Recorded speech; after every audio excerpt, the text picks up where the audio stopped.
Outside the garden facility, a group of students had gathered, hoping to catch a glimpse of Don Lorenzo. She had just stepped out of the restaurant in a rush, without putting her protective gear or face mask back on. Her only thought was to avoid Jacob. The students were stunned when they saw her. Their eyes widened in admiration. Enchanted by her beauty. Murmurs of awe rippled through the crowd.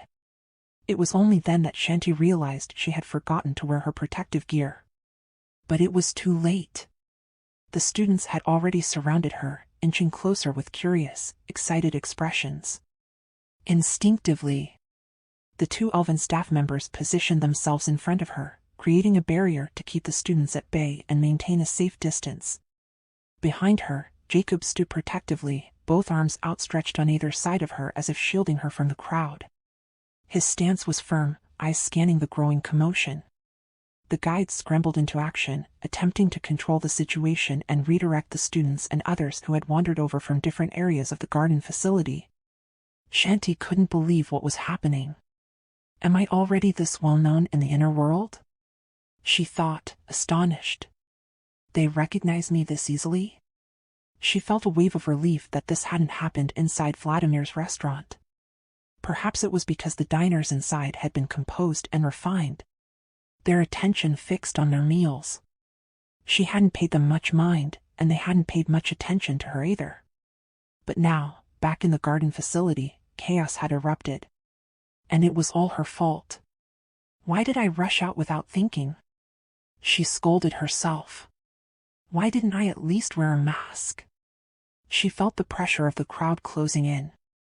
Too many students were getting too close. With no other choice, Jacob swiftly pulled her into his arms, wrapping her in a protective embrace, and began guiding her back toward the restaurant entrance. The guard stationed within the garden quickly moved in, instructing the students to return to their designated areas. Meanwhile, Chanty, still stunned, could only stare at the crowd of students while being led back inside. Vladimir was already waiting at the entrance, his expression filled with concern as he watched her approach. His eyes locked onto hers, worried, confused. As they stepped back into the restaurant, Chanty saw that not a single table was empty. Every seat was occupied, and every pair of eyes in the room was fixed on them.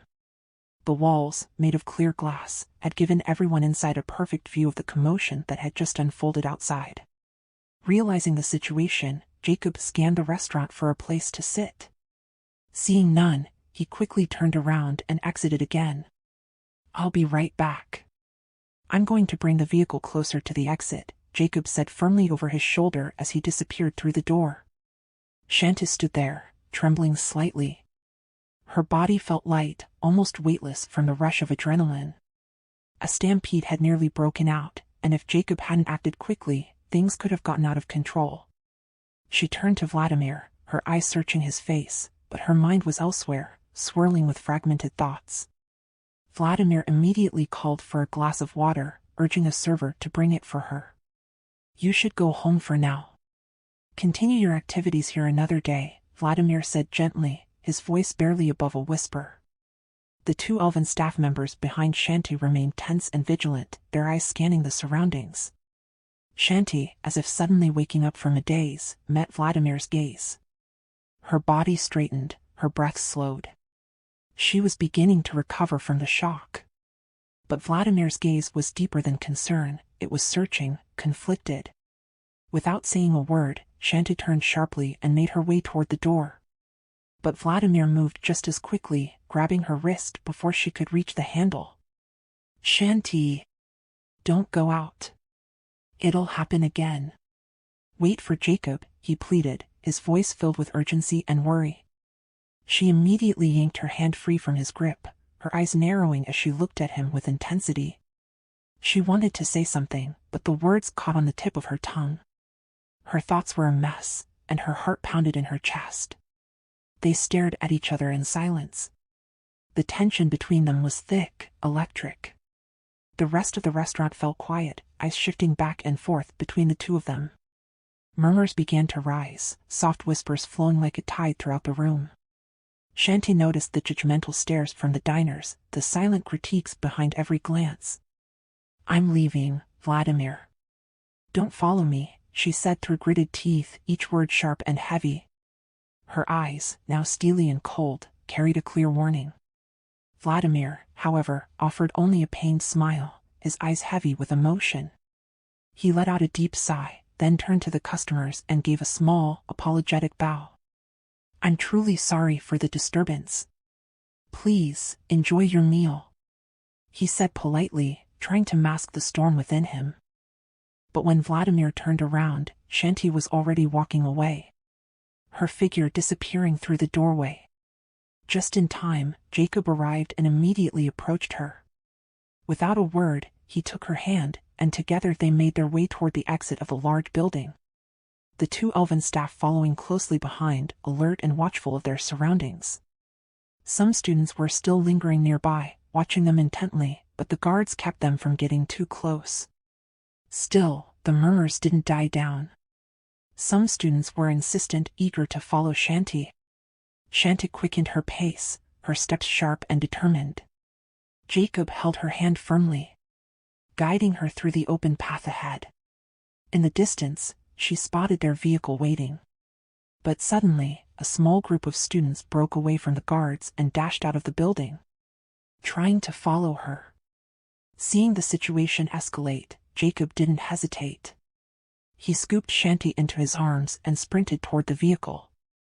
The two elven staff sprinted after them, flanking Jacob for protection.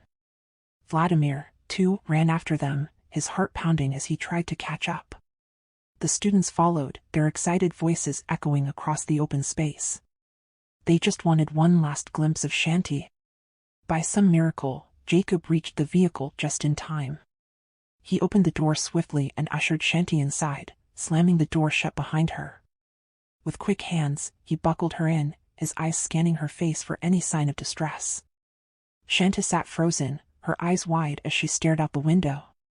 Outside, students had gathered around the vehicle, waving eagerly at her, still caught in the thrill of the moment. But among them stood Vladimir, his face twisted with concern.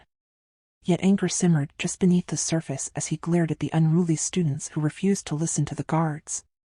For the first time, Chanty saw how intense the inhabitants of the inner world could be. It reminded her of the outer world. When someone was idolized, crowds would flock to them the moment they appeared in public. She still couldn't fully grasp the reality that she had become that, well known in the inner world, just because she had killed Alexander Mondragon. "See, from now on, we can't afford to be careless," Jacob said quietly, his voice low but resolute.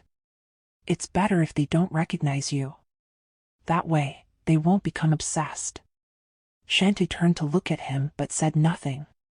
Her silence was thick, the air between them weighted by all the unspoken things. And then, without warning, the vehicle teleported.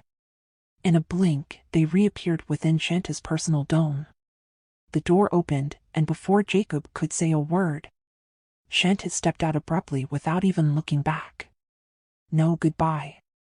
No thanks. Jacob felt a sharp pang in his chest at her coldness. She didn't even glance in his direction. All he could do was watch her walk away, almost running toward her room. When she reached the door, she pushed it open with urgency and slammed it shut behind her with a loud bang.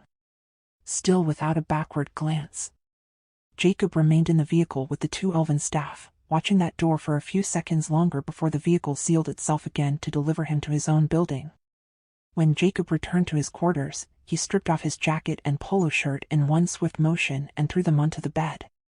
He let out a deep, ragged sigh and stared blankly at the ceiling. His mind was entirely on Chanty. He knew she was angry.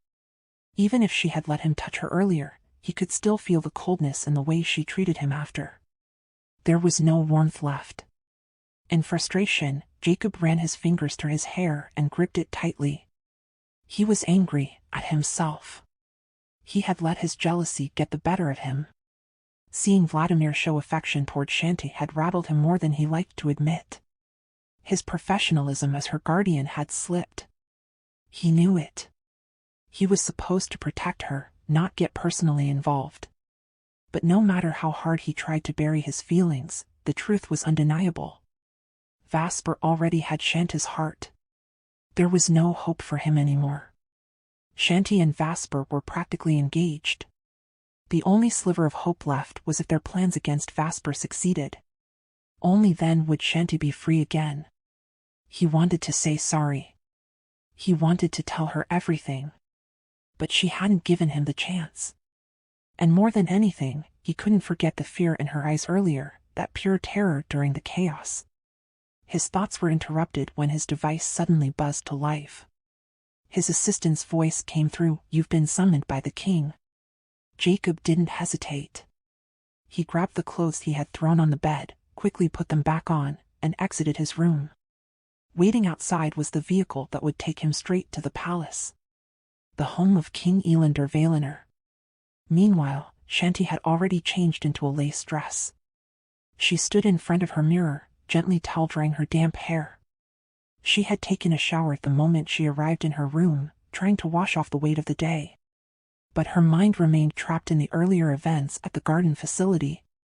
She couldn't shake off the image of the students' faces. Their bright, eager eyes, their desperation to see her, to talk to her. It was a life she never asked for, never wanted.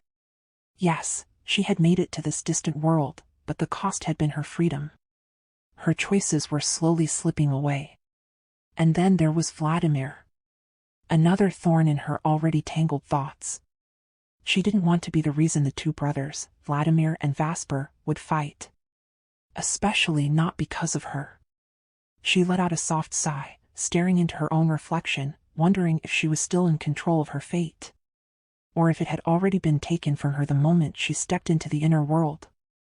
Still, she couldn't deny it. She was genuinely impressed by the exquisite food Vladimir had served them. It was as if she had dined in a Michelin star restaurant in the outer world. The dishes were far too refined for the inner world. Perhaps it was because Vladimir knew her well, or had made an effort to learn what she liked. And the desserts? They lingered on her tongue, the sweetness and texture still echoing in her senses, long after the meal had ended. But even amidst that pleasure, a question gnawed at her. Why can't I seem to get along with Vasper's siblings? She could never see eye to eye with Laika. And Vladimir? She found it difficult just to be around him. Something about him unsettled her deeply. That was why she believed she and Vasper needed to live far away from his family. She had to accept a harsh truth. Peace would never come easy for the two of them. There would always be people lurking in the shadows of their lives, people like Lauren, who harbored resentment against her. Or other women from Vasper's past who had once been part of his life. No. If she had a choice, she would much rather live in a quiet, secluded place. Somewhere like their beach house. Just the two of them. Far from the noise. Far from judgment. Once her hair had dried completely, Chanty descended the steps and wandered into her garden. Her fingers brushed the petals of nearby blooms as she walked, and she couldn't help but admire the vibrant display before her. These flowers reminded her of the ones she had seen at the garden facility. Only these were gentler, safer. None were dangerous or allergy-inducing. She could touch them freely, breathe them in without worry. But then a familiar ache bloomed in her chest. Her parents. That sharp pang of longing returned, lodging itself deeply in her heart. She missed them. Terribly. And then, without meaning to, her thoughts drifted to Jake, another person who had once held space in her heart. They were all just memories now. Ghosts who had once shaped her. And I don't want Vasper to become just another memory, she thought suddenly. Not him. Not this time. She tilted her head up to the sky. Above, vehicles zipped through the air, gliding like birds against the soft glow of the heavens. Her gaze eventually settled on the residential palace of King Elandr Valinor. The man she secretly loathed. She needed to know the truth. What her mother's life had been like in this kingdom, back when she was still alive. If what Alexander Mondragon had said was true, if it really was. She didn't even want to finish the thought. She would never forgive King Elandr. Her thoughts were interrupted when a pair of arms wrapped gently around her from behind, followed by a warm kiss pressed to her neck. A soft smile tugged at her lips. It was Vasper Mondragon. "My love," he whispered, his voice filled with urgency. "I was so worried when I saw the news about the incident at the garden facility." As he spoke, he gently turned her around to face him. His expression was clouded with concern, his regal attire still in place. He had rushed straight here, no doubt. "Are you all right?" he asked, his gaze drifting from her face down to her feet, and then his eyes shifted. She was wearing only a laced nightgown, delicate and soft, not meant to be seen by anyone outside the privacy of their room. Chanty noticed the sudden change in his expression, the flicker in his eyes, and she decided to end it before the moment got too awkward. "Yes. I'm okay, Vasper. Don't worry," she answered quickly, her voice gentle but firm, her eyes locking onto his. And Vasper met her gaze with equal intensity, as if seeing her for the first time all over again. "Don't be surprised by them," Vasper said gently, referring to the students. "They come from various kingdoms, and you're actually one of the key figures in their history subjects. That's why they're so curious when they saw your face uncovered. Why weren't you wearing protective gear, my love?" His voice was laced with concern, his brows knit in worry. "Those poisonous plants can be extremely dangerous." But despite the alarm in his voice, Vasper's eyes couldn't help but drift across Chanty's figure, taking in the delicate, nearly translucent fabric clinging to her curves. The thin dress hugged her like a second skin, revealing every graceful line of her body. Chanty fell silent. She couldn't bring herself to admit the truth, that she had stormed out of Vladimir's restaurant in anger toward Jacob, and in her frustration, she had forgotten to put her protective gear back on. She bowed her head, embarrassed by her carelessness. "It's all right, my love. Just be more careful next time, okay?" Vasper said, his voice soft but steady. "The beings here aren't so different from the outer world. Their curiosity is intense, especially now that they recognize you. You've seen the news, haven't you? You're on the front page every single day." His tone was low, but deliberate. In truth, Chanty hadn't given the papers a second thought. They were piled up on her table, unread and untouched. She hadn't had the energy or desire to keep up with inner world affairs. Her focus had shifted entirely to the reports David sent her. Paperwork from the vineyard, business matters piling up by the day. She simply had no time for headlines or gossip columns. "By the way, my love, have you eaten?" Vasper asked, breaking through her wandering thoughts. He gently lifted her chin so their eyes could meet. Chanty nodded softly. "I already ate at Vladimir's restaurant." For a moment, Vasper froze, his brow creasing slightly. "With Vladimir?"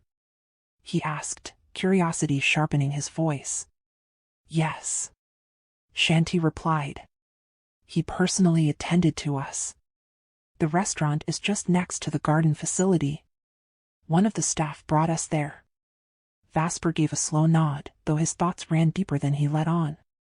So that's why Vladimir wasn't at the breakfast gathering this morning, he thought. Chanty caught the slight shift in his expression. He didn't seem too pleased. "Why?" she asked gently. Vasper held her hand, his gaze still fixed on hers. "It's nothing. I just found it odd that Vladimir didn't show up when I summoned him to the palace earlier." Chanty couldn't find the words to reply. "Anyway," Vasper continued, brushing off the tension, "how about having dinner at the palace tonight? I'll come pick you up. I'll speak to your king for permission." He smiled as he said it, but Chanty couldn't return it fully. If she went, she'd have to see Laika again. And she didn't like Laika.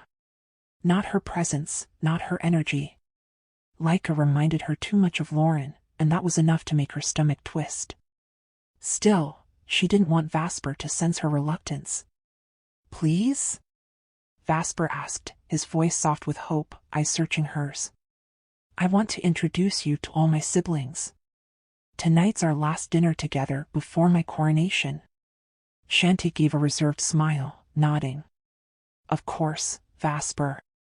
Why not? She answered lightly. Vasper pulled her into a tight embrace, then kissed her. Deep and full of feeling. We can sleep there too, if you want. I'll bring you back here in the morning, he murmured against her lips. Chanty smiled again, warmth blooming in her chest. I can't wait until we're finally married, my love. So I won't have to ask permission just to spend time with you, he whispered between kisses, his lips brushing against hers again and again. When he finally paused, he looked into her eyes. All right, I'm off to King Elander's estate. I'll talk to him for you, okay? I'll be back before 7. Get ready, my love, Vasper said with a bright smile. Chanty nodded, smiling back. And in the blink of an eye, Vasper vanished. Teleported away, leaving her alone once more. She walked quietly toward the lake, her thoughts swirling. She gazed down at the water's surface, where the sky was mirrored perfectly. Above, flying vehicles soared like flocks of birds, gliding through the air. Reflections of a world that, no matter how advanced, still left her feeling a little out of place. Meanwhile, inside the grand royal hall of King Elander Valener, Jacob sat across from the king on an ornate sofa. They had just finished a tense conversation about Vasper Mondragon. Judging by Jacob's expression, whatever they had discussed had not gone well. His fists were clenched, his gaze locked in silence on the white center table in front of him. There was a storm of thought behind his eyes, his mind clearly lost in deep contemplation. Across from him, the king watched Jacob intently, reading his expression with equal seriousness. Jacob. The king spoke, his voice a command masked in calm authority. Talk to David. I know that defeating Vasper won't be easy for your group. He's growing stronger, even here in Sylvan Concord. He's already able to use his powers in this land. Meanwhile, you still cannot. The king paused, then leaned forward slightly. That can only mean one thing. His power is evolving, growing beyond our grasp. And the stronger he becomes, the harder it will be for us to remove him from our path. Jacob clenched his jaw tightly. When the marriage between him and Chanty is finalized, and the treaty between Sylvan Concord and Velantis Noctem is signed, I want you to make sure everything is set in motion exactly as I've planned. The king continued, each word laced with urgency and an unspoken threat. Jacob held the king's gaze with unwavering intensity. He nodded firmly, his body language a sign of absolute agreement and loyalty. Your will shall be done, your highness, Jacob replied, his tone offering complete assurance. Yet deep inside, Jacob didn't need a royal decree to move against Vasper. For a long time, he had harbored a burning desire to eliminate Vasper Mondragon. Only Chanty had kept him restrained. But now the king had given him the perfect justification to act. There was no longer any reason to hold back. This was something the guardians should have done long ago. Suddenly, a royal servant entered the hall, interrupting the heavy silence between Jacob and King Elander. The servant's face was pale with urgency. Your Majesty, he announced. You have an important visitor, Vasper Mondragon. The words struck like a lightning bolt. Both Jacob and the king were visibly shocked. Vasper's visit was unannounced, unexpected, and far too bold. He had come to the king's residence without warning. Jacob immediately stood. Your Highness, I believe it's best that I take my leave. He's here, Jacob said, his voice sharp with awareness. The king rose as well, already bracing himself for the encounter. King Elander gave Jacob a nod and gestured in quiet approval, granting him permission to go. Jacob turned swiftly, heading toward the exit of the hall. But just as he reached the door, he came face to face with Vasper Mondragon, who was entering. Their eyes locked. Fierce. Piercing. Their stare was like a battle of fire and steel. Unyielding, untamed, and crackling with heat that no liquid could ever hope to extinguish. Even though Jacob's powers no longer worked within the boundaries of Sylvan Concord, he could sense the change in Vasper. His aura was different.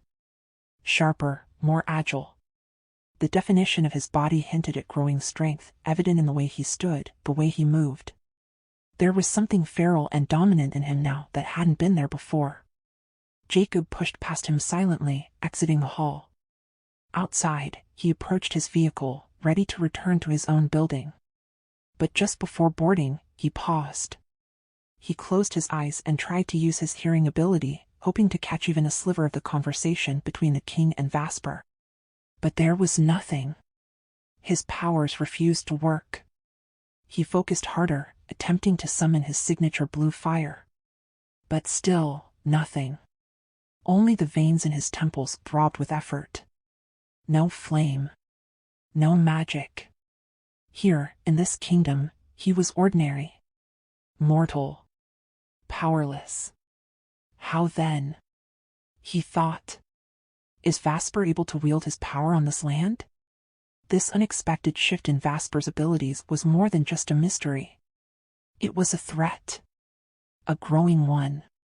Not just to Jacob, but to all who opposed Vasper. Most especially to King Elander, who dreamed of controlling Velantis Noctem. The very kingdom Vasper ruled. Jacob said nothing more. He entered his vehicle, and in the blink of an eye, it teleported, vanishing, returning him swiftly to his building, his mind still racing. Meanwhile, Vasper and King Elander stood face to face, a faint smile playing on each of their lips. But it wasn't a smile born out of joy for seeing one another. It was a gesture of respect for each other's presence. Once again, Your Highness, I come before you to ask a favor, Vasper said, his voice serious yet filled with reverence. His posture mirrored his words as he stood before the king of the Sylvan Concord. The king offered a knowing smile, his gaze locking with Vasper's as though he already understood the reason for his visit. Vasper Mondragon. If this is about Chanty Lorenzo, then there's no issue. You know well enough. She is already yours, isn't she? All we await is the formal moment, the ceremony that will seal your union in marriage. The king declared without hesitation. A genuine smile bloomed on Vasper's face, joy flickering in his eyes at hearing those words. That Chanty was already his. He chuckled softly. How did you know right away what I came here for? Vasper asked, amusement and curiosity lacing his tone.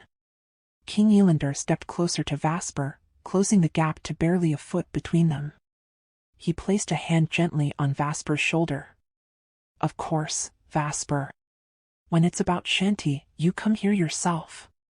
But if it were about anything else, it's your royal staff who comes in your place. I know how important she is to you, the king said with a calm assurance. Vasper looked down at the hand on his shoulder, then back at the king's eyes, smiling with quiet acknowledgement. Thank you, Your Highness. King Elander slowly withdrew his hand and placed it behind his back. A faint smile still rested on his face, as if he wanted to say more. But he didn't. Vasper noticed the hesitation. Is there something you'd like to say? He asked respectfully. This king, whom Vasper had once despised, had played a key role in bringing Chanty back to him. And so, even though Vasper knew Elander harbored hidden intentions, it didn't matter. He was confident the king's schemes would never succeed. He would make sure of that. Vasper would let the king weave his plans for now, but once Chanty was legally and wholly his, only then would Vasper act to counter whatever Elander had in store. Vasper, how? The king asked, a deep furrow forming on his brow. Vasper locked eyes with the king, wondering what exactly the question referred to. Though he already had a good idea, he said nothing, waiting for the king to voice it completely. It was about his power.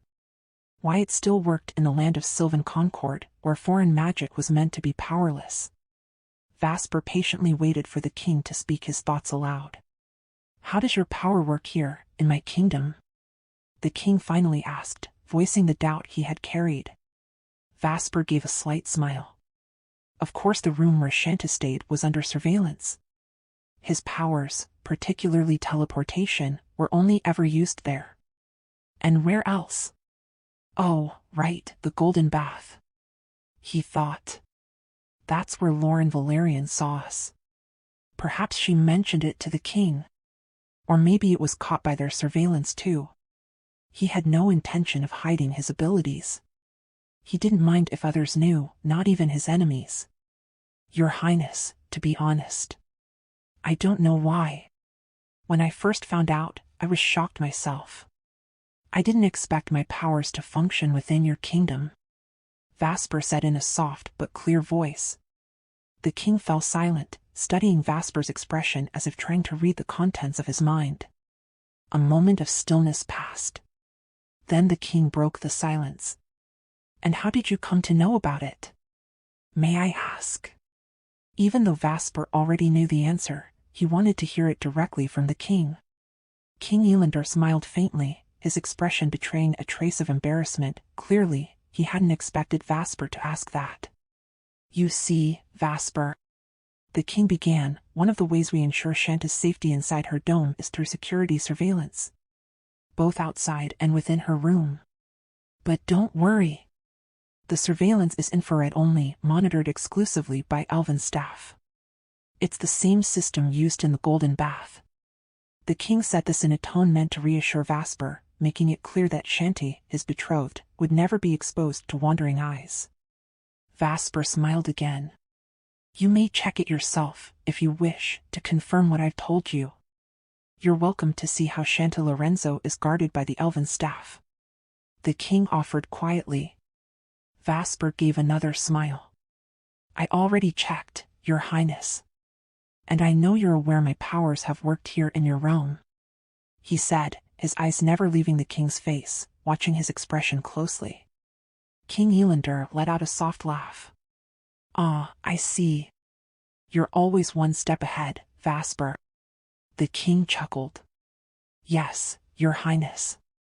Vasper replied quietly, though his voice carried a firm edge. That's only right. Especially when it concerns the woman I love. The king smiled again, pleased to hear those words from Vasper himself, because to him, it meant he still held influence over the man. Vasper was also fully aware of the thoughts swirling in the king's mind. A slight smile curved on his lips. He knew it well. The king's greed had been the force behind it all. It was that same greed that drove King Elander to annul the marriage between Chanty and Jake Valerian and craft a scheme to seize control of Velantis Noctem. Through a union with Chanty. A marriage that would eventually end in Vasper's death. A plan Chanty could never bring herself to follow, and in the end, she was forced to choose between Vasper and Jake. Because of her love for Vasper, she chose him. And it wasn't just love. It was the fear of the punishment Jake Valerian would face if they tried to be together again, a direct violation of the Guardian Code of Conduct. All of it, every piece, orchestrated by the ambition of the man seated before him, the king. Vasper smiled. In some twisted way, the king's corruption and greed had actually worked to his advantage. Your Highness, I won't stay long.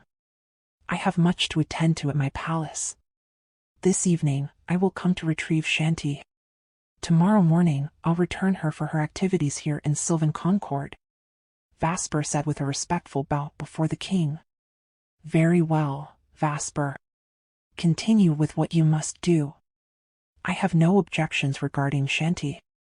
As long as she's with you, you know you have my complete trust. The king replied, genuinely pleased. The king signaled to his staff to escort Vasper out, but Vasper raised his hand in a polite gesture.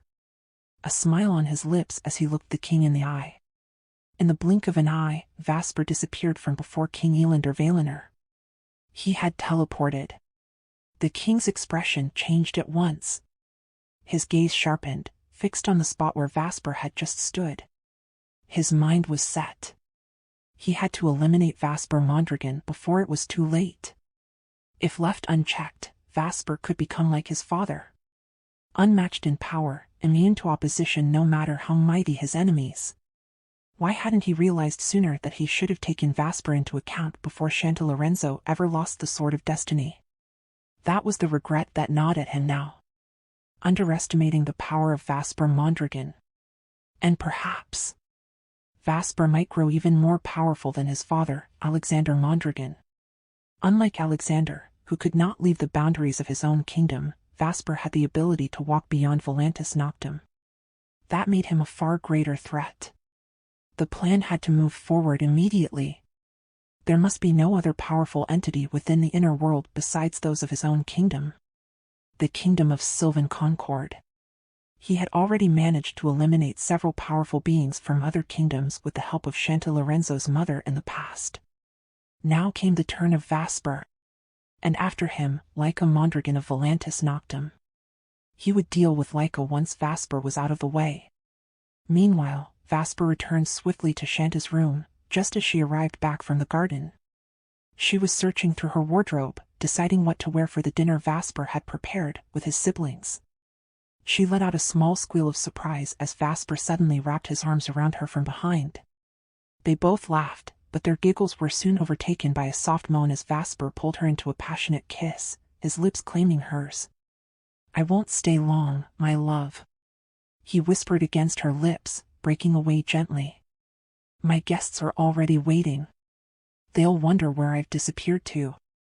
"I'll be here when you get back," Chanty replied with a smile, nodding. "Go on, I'll start getting ready too." "For later," she added, gazing into his eyes with tender affection. "If I weren't so busy," Vasper murmured, biting his lower lip as he gave her waist a playful squeeze. His eyes trailing down her body, hunger and admiration in his gaze. The flirtation sent a thrill down Chanty's spine. She giggled, giving him a gentle smack on the arm. "Go," she said playfully, knowing full well they might lose control if he stayed any longer. She didn't want to keep his guests waiting. Vasper laughed, stealing one more kiss. "I love you, my love," he said, pressing the words against her lips as she held onto his arm, their embrace deep and secure. And then, just like that, Vasper let go and vanished, teleporting back to Velantis Noctem. Chanty gasped softly, still reeling from his sudden departure. She could still feel the lingering warmth of his kiss, the tingling on her lips. She sighed. She wished he could always be by her side. She wanted to feel his warmth, his arms wrapped around her. Always. Even in the short time he was gone, she missed him deeply. She was completely and utterly into him. But truth be told, Vasper was even more into her. Chanty smiled to herself as she turned back to her closet, overwhelmed by the number of dresses inside. She had no idea which one to choose. Why did she feel so nervous about this dinner? She wondered what Vasper's siblings were like. What if they were anything like Alexander? That would be a nightmare. She hoped Vladimir Mondragon wouldn't be there. It would make the dinner less awkward. The last thing she wanted was tension between Vasper and his brother because of her. So she called Mara through the device, hoping for help in deciding what to wear. Mara soon arrived, accompanied by 2 assistants, ready and happy to help her prepare for the evening ahead. Hours had passed, yet Chanty remained restless. Her gaze stayed fixed on the garden outside her chamber window, her heart pounding in anticipation. She was fully dressed now. Her long, soft wavy hair cascading freely down her back, brushing gently against the pristine white fabric of her ankle-length gown. The dress, elegant in its simplicity, hugged her form perfectly. One shoulder was bare, accentuating her delicate collarbone, while a daring slit on the left leg gave it a quiet, seductive charm. Diamond earrings glittered against her skin, matching the refined sparkle of the necklace and bracelet she wore. She was a vision of grace and beauty, yet anxiety gnawed at her. She moved restlessly, pacing the room, her mind circling around the same worry. How would Vasper's siblings receive her? Chanty paused before the mirror, examining her reflection with wide, uncertain eyes. Her heart thudded like a war drum. "Chanty, relax," she whispered to herself, over and over. "Relax." And then, like a wisp of starlight falling from the heavens, Vasper appeared beside her bed. Silent, sudden, and radiant. She froze. Their eyes met, and for a moment, time held its breath. A soft, love-filled smile stretched across Vasper's lips as he stepped closer. My love, you're gorgeous, he said, before capturing her lips in a kiss that stole her breath and filled her soul. Chanty melted into his embrace, wrapping her arms around his neck and returning the kiss with equal passion. Their lips danced together in a rhythm only they could hear, a symphony of yearning and devotion. His arms wrapped tightly around her, his hands gliding along her back, the heat of his touch igniting something primal and magnetic within her. She gasped softly, pulling away just enough to laugh and playfully push him. Vasper, I'm already dressed, and you too, she scolded, eyes sparkling with delight. Vasper's only reply was a deep, longing moan as he buried his face in her neck, kissing her tender skin while holding her tightly, as if he could never let go. Chanty laughed, squirming beneath the teasing kisses, but her efforts to push him away were no match for his strength. Vasper, she shrieked with laughter when he suddenly scooped her up and fell with her onto the bed, their bodies tumbling together. He ended up beneath her, his strong hands gripping her waist and hips, laughter spilling from both of them. Chanty propped herself up on her elbows, looking down at him with twinkling eyes. Are they already waiting for us? Are they at the dining table? She asked, brows furrowed in sudden concern. Vasper nodded, his smile calm and amused. Chanty's eyes widened. Then why are we still here? They're waiting for us and we're just fooling around? She exclaimed, scrambling to sit up. She quickly stood, smoothing out her dress, and Vasper followed, standing tall and composed. Chanty approached him, fussing over his clothes. But to her surprise, they weren't wrinkled at all.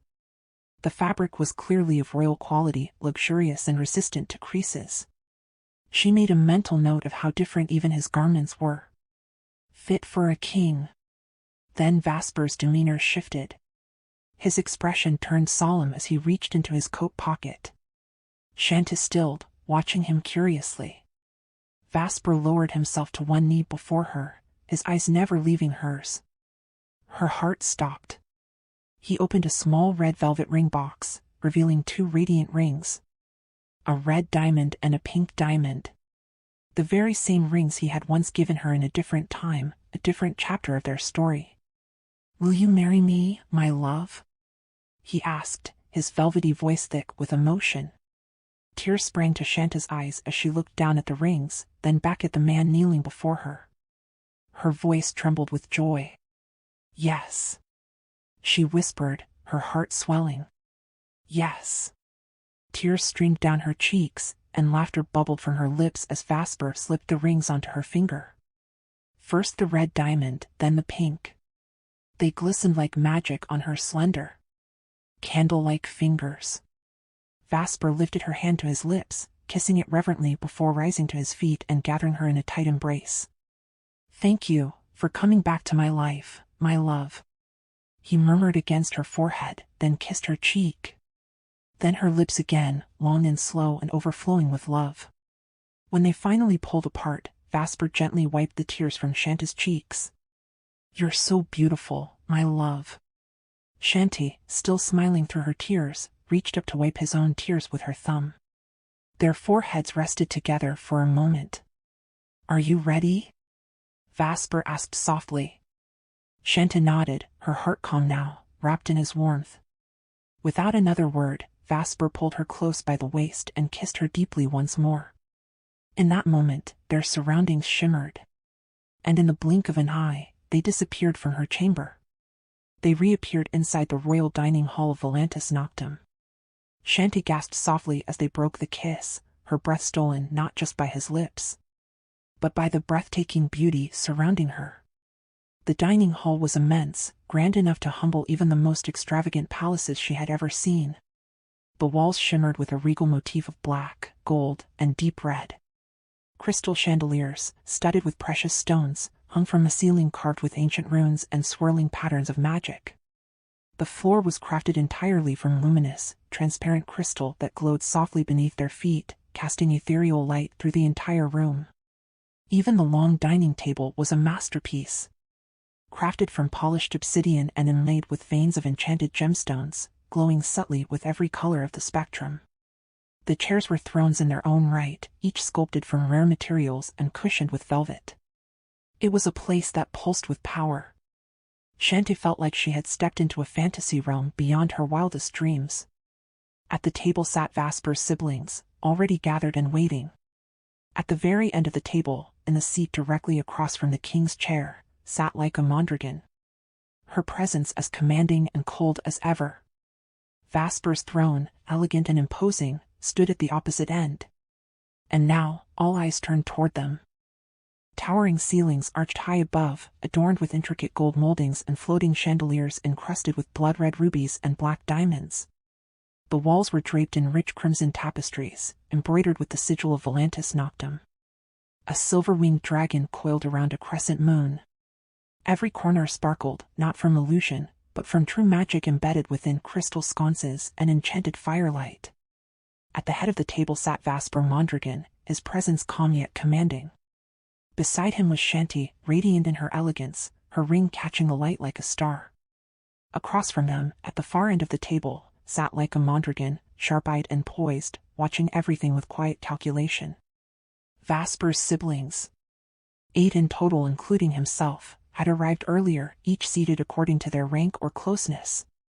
Each of them bore the unique features of their different maternal lines, but all shared the distinct look of the late King Alexander Mondragon. Beauty sharpened, a gaze heavy with legacy. Laughter and polite conversation filled the air, though a thin layer of formality hovered like a veil. Everyone trying to read each other, measure each other. Then the air shifted. The double doors at the end of the hall opened with a deep groan, drawing every gaze toward them. Entering with quiet confidence was Vladimir Mondragon, the last to arrive. He wore a fitted all-black ensemble, casual in silhouette but unmistakably noble in cut. His tunic was of enchanted dark silk that shimmered like starlight, hugging his broad shoulders and tapering at the waist. Black trousers tucked neatly into high leather boots. His long dark hair flowed behind him, kept in place by a black bandana tied around his forehead. A rare look among the royal family, but one that made him all the more striking. His chiseled jaw, sharp cheekbones, and brooding eyes drew second glances even from seasoned nobility. He was painfully handsome. Charisma wrapped in shadows. But still he can't surpass Vasper's. Apologies for my tardiness, Vladimir said coolly, his deep voice echoing softly in the hall. Vasper merely gave a short nod, his expression unreadable, but the corners of his eyes narrowed ever so slightly. Chanty felt the tension immediately, like a sudden shift in the wind. Vladimir's eyes flicked briefly to her, then back to Vasper, his gaze unreadable. But there was something behind it. Something tightly coiled. Laika, watching from her end of the table, caught it too. She narrowed her eyes just a touch. He's pretending too well, she thought. There's something simmering beneath that calm face. Vladimir moved with grace, seating himself across from one of the younger siblings, but still within view of Vasper and Chanty. Throughout the meal, he remained polite, even smiling faintly at the jokes being tossed across the table. But Laika was no fool. She saw the small clench of his jaw every time Vasper reached for Shanta's hand. She noticed how Vladimir's fork would slow in midair when Vasper looked at Shanta like she was the only thing in the room. He was jealous. Not loudly. Not recklessly. But burning nonetheless. Vasper, for his part, didn't give away much, but he felt it too. He didn't need to look at Vladimir to know that something inside his brother was festering. That familiar, bitter energy.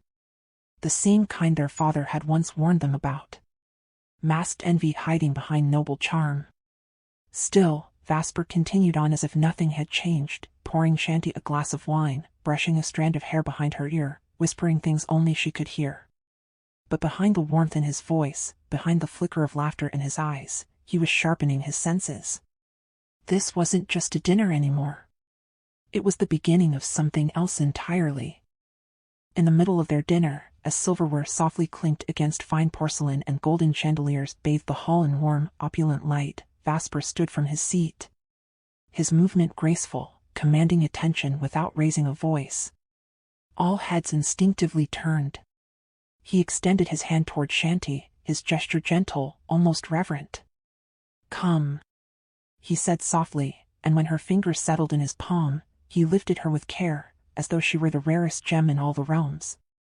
With poised elegance, he brought her hand to his lips and pressed a kiss upon her knuckles. A silent declaration witnessed by all. Then, raising his eyes, Vasper turned slowly, deliberately, to look each of his siblings in the eye. One by one. Each gaze lingered with quiet strength, a wordless reminder that he, Vasper Mondragon, stood as their brother, but also as their future king. At last, his gaze reached Leica. She smiled. But it was not a smile of joy. It curved her lips, yes. But not her soul. It was the kind of smile worn like armor, polished, impenetrable, and sharp at the edges. And just beyond her sat Vladimir. His gaze, unlike the rest, did not drift to Vasper, but remained fixed, unwavering, upon Chanty. His eyes were deep, shadowed with unspoken longing, admiration laced with hunger. There was a gleam in them that felt almost too intimate for such a moment. And then, as though Vasper's stare sliced through the air like a blade, Vladimir's eyes faltered. They snapped back to him. For one breathless second, the brothers locked eyes. An unspoken war flaring between them. It was as if Vasper could read every unspoken word in Vladimir's mind. As if his cold stare tore into the hidden recesses of Vladimir's heart and found what festered there. Vladimir straightened his back with forced composure. He tried to mask the storm inside him. But the unease twisted through him like creeping vines. Something was wrong. Something had shifted within him. He didn't understand what he was feeling. He felt displaced, like a stranger in a home that once felt his. For the first time, he felt he had no role in this family. No place at this table. No claim to the kingdom that had once danced in his dreams. And yet, what twisted his soul even more was not the throne. It was the woman standing beside Vasper. Chanty. It was no longer the crown he envied Vasper for. It was her. Vasper called each of his siblings by name, his voice calm, almost regal. And one by one, they stood and bowed their heads before Chanty, acknowledging her as their future queen. Respectful. Dutiful. Bound by the bloodline and royal protocol. Chanty, with a soft, practiced smile, lowered her head in return, acknowledging each gesture with quiet grace, though her heart pounded in her chest like a trapped bird. And then came Leica. The air tensed slightly. Despite the brittle air between them, Leica stood. Her movements were stiff, restrained, but deliberate. She bowed her head before Vasper and Chanty with cold precision. For all her brashness and unruly ways, she knew when to follow protocol. There was a time for rebellion. And this was not it. Vasper gave her a small smile, grateful she had not stirred trouble. For now. And then came Vladimir. He rose slowly, every movement a study in solemnity. The hall fell into a deeper silence. Vasper's eyes sharpened, watching his brother with unreadable intensity. Leica, too, watched. Her expression no longer neutral, but carefully observant. Then, with a flourish that felt excessive, Vladimir went down on one knee. One hand pressed against his chest, the other rested just above the polished floor. His head bowed, lips curved into a smile filled with reverence. "It is my joy to meet and stand beside you, my queen," he said, voice smooth, laced with an emotion too intricate to name. "And a greater joy, should fate allow you to become our queen." His words hung heavy in the air. A breath too intimate. A gesture too grand. Chanty froze. The weight of his kneel, the tone of his voice. It was too much. Too personal. Too layered. She felt her pulse stutter, not out of affection, but caution. And Vasper, oh, Vasper knew. He did not speak. He didn't need to. He simply stared, hard and unyielding, as Vladimir stood and returned to his seat. Their eyes clashed again across the table. Steel against steel, shadow against fire. A war waged in silence. The room felt like it was holding its breath. Lyca smirked. She leaned back slightly, watching the subtle tension twist between the two men. Her eyes gleamed, amused. This was far from over. Chanty turned her gaze to Vasper. She knew him. She knew the storm behind his stillness. Gently, she reached for his arm, her fingers curling softly around his bicep. A light tug. A silent plea. Let it go. Sit. Vasper obeyed, his expression unreadable as he reclaimed his seat. The rest of the siblings returned to their meals, and for a fleeting moment, the noise resumed. The clinking of forks, the murmur of conversation. Now came the desserts. An array of delicate pastries, fruit glazes, and sugared confections fit for royalty. The royal staff moved like shadows, silent and efficient, replacing each dish with the next as though in a choreographed dance. To Chanty, it felt stifling. Everything was too calculated. Too rehearsed. Even the way they drank water. Everyone moved in unison, as though tethered to invisible strings pulled by royal protocol. It was nothing like the free, chaotic joy of meals in the outer world. Here, every bite felt like a performance. She wasn't even done with her previous course, and already it was whisked away, replaced with a dish she hadn't asked for. She tried to mask her discomfort, but Vasper saw it. He always did. With subtle care, he leaned toward her, helping portion the new dish onto her plate, offering a quiet glance of reassurance. You're not alone. Yet she could feel them. The stares. The scrutiny.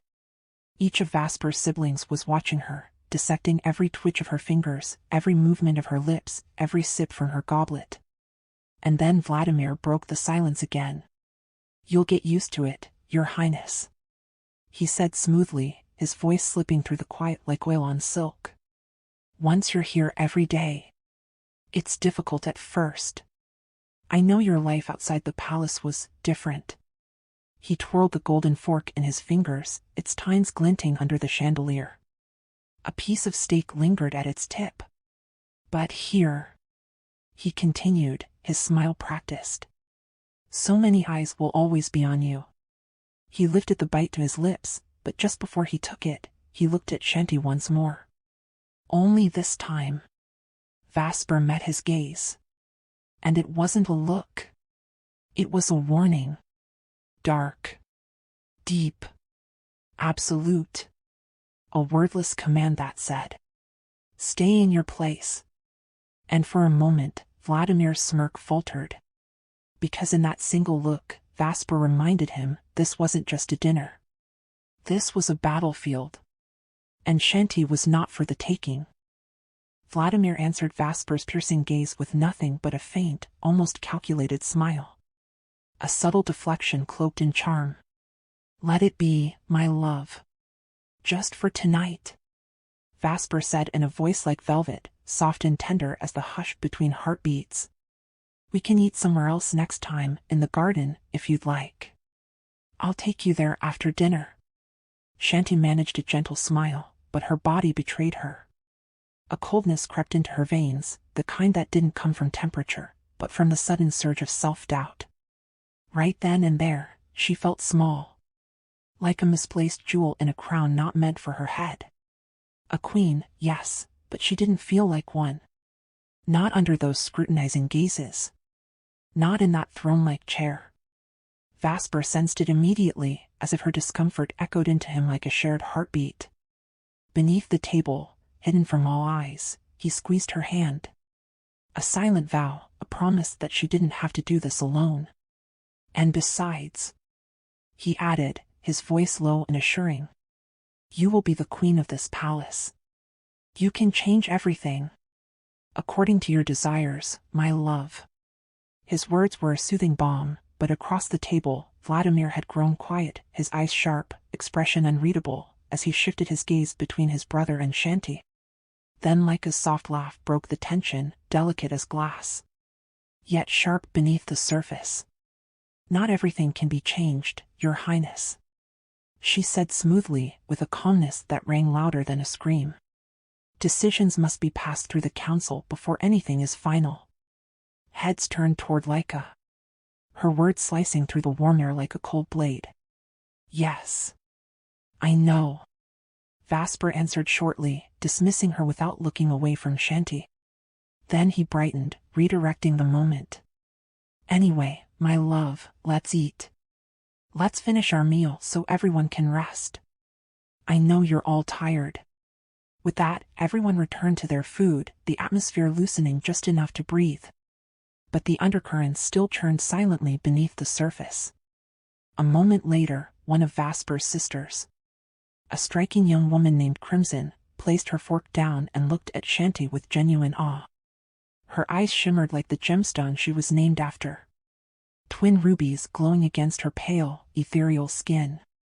Even her hair fell in waves of crimson silk, as though fire and twilight had merged into a crown of their own. Brother, she said in a voice like a poetic lullaby. You are so lucky to have chosen a queen like her. She is beyond beautiful, like a goddess fallen from the heavens, gracing our world with her light. The sincerity in her words painted warmth across Chanty's cheeks. She flushed pink, trying to hide her face, but all eyes were drawn to her once more. Especially Vladimir and Vasper, who seemed to wear their admiration more boldly than anyone else. Except Laika. She alone didn't smile. Crimson, Laika said, her tone sweet but her words like the blade of a dagger sliding between silk. You do know that physical beauty is not the only standard for choosing a queen, don't you? Skills, knowledge, insight. For example, Zalora had those. The air shifted. Attention so sharp it could have cracked glass. Vasper froze, his gaze turning slowly toward Laika, disbelief flickering across his once calm features. He hadn't expected that. Not from her, not tonight. Not in front of Chanty. Chanty herself was struck dumb, as though her ears had been filled with a deafening roar.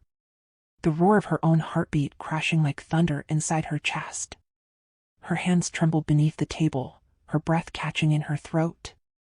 It felt like the ground beneath her had opened, begging her to vanish within it. All at once, Vladimir and Vasper shot Laika the same look. A twin blaze of fury in their eyes. But it was Vasper who stood first.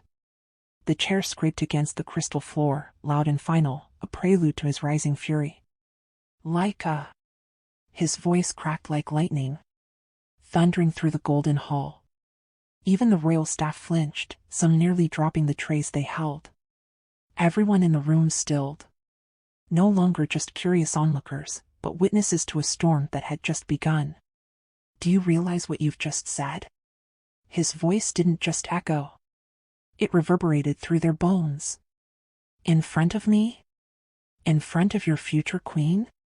But Laika remained unmoved. She sat there smiling, unbothered by the fire in her brother's eyes. Her gaze locked onto Vasper's. Bold, defiant, unflinching. She wasn't sorry. Not even close. Some of their siblings watched with wide eyes, others with wary silence. It was a standoff. A volatile hush waiting to explode. Meanwhile, Vladimir wasn't watching Laika anymore. His focus had shifted back to Chanty, and concern etched itself into his handsome features.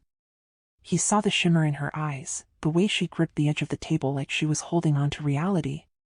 Tears had begun to gather in the corners of her eyes. Not from sadness alone, but from shame, fear, and a swelling sense of inadequacy she couldn't shake no matter how many compliments she received.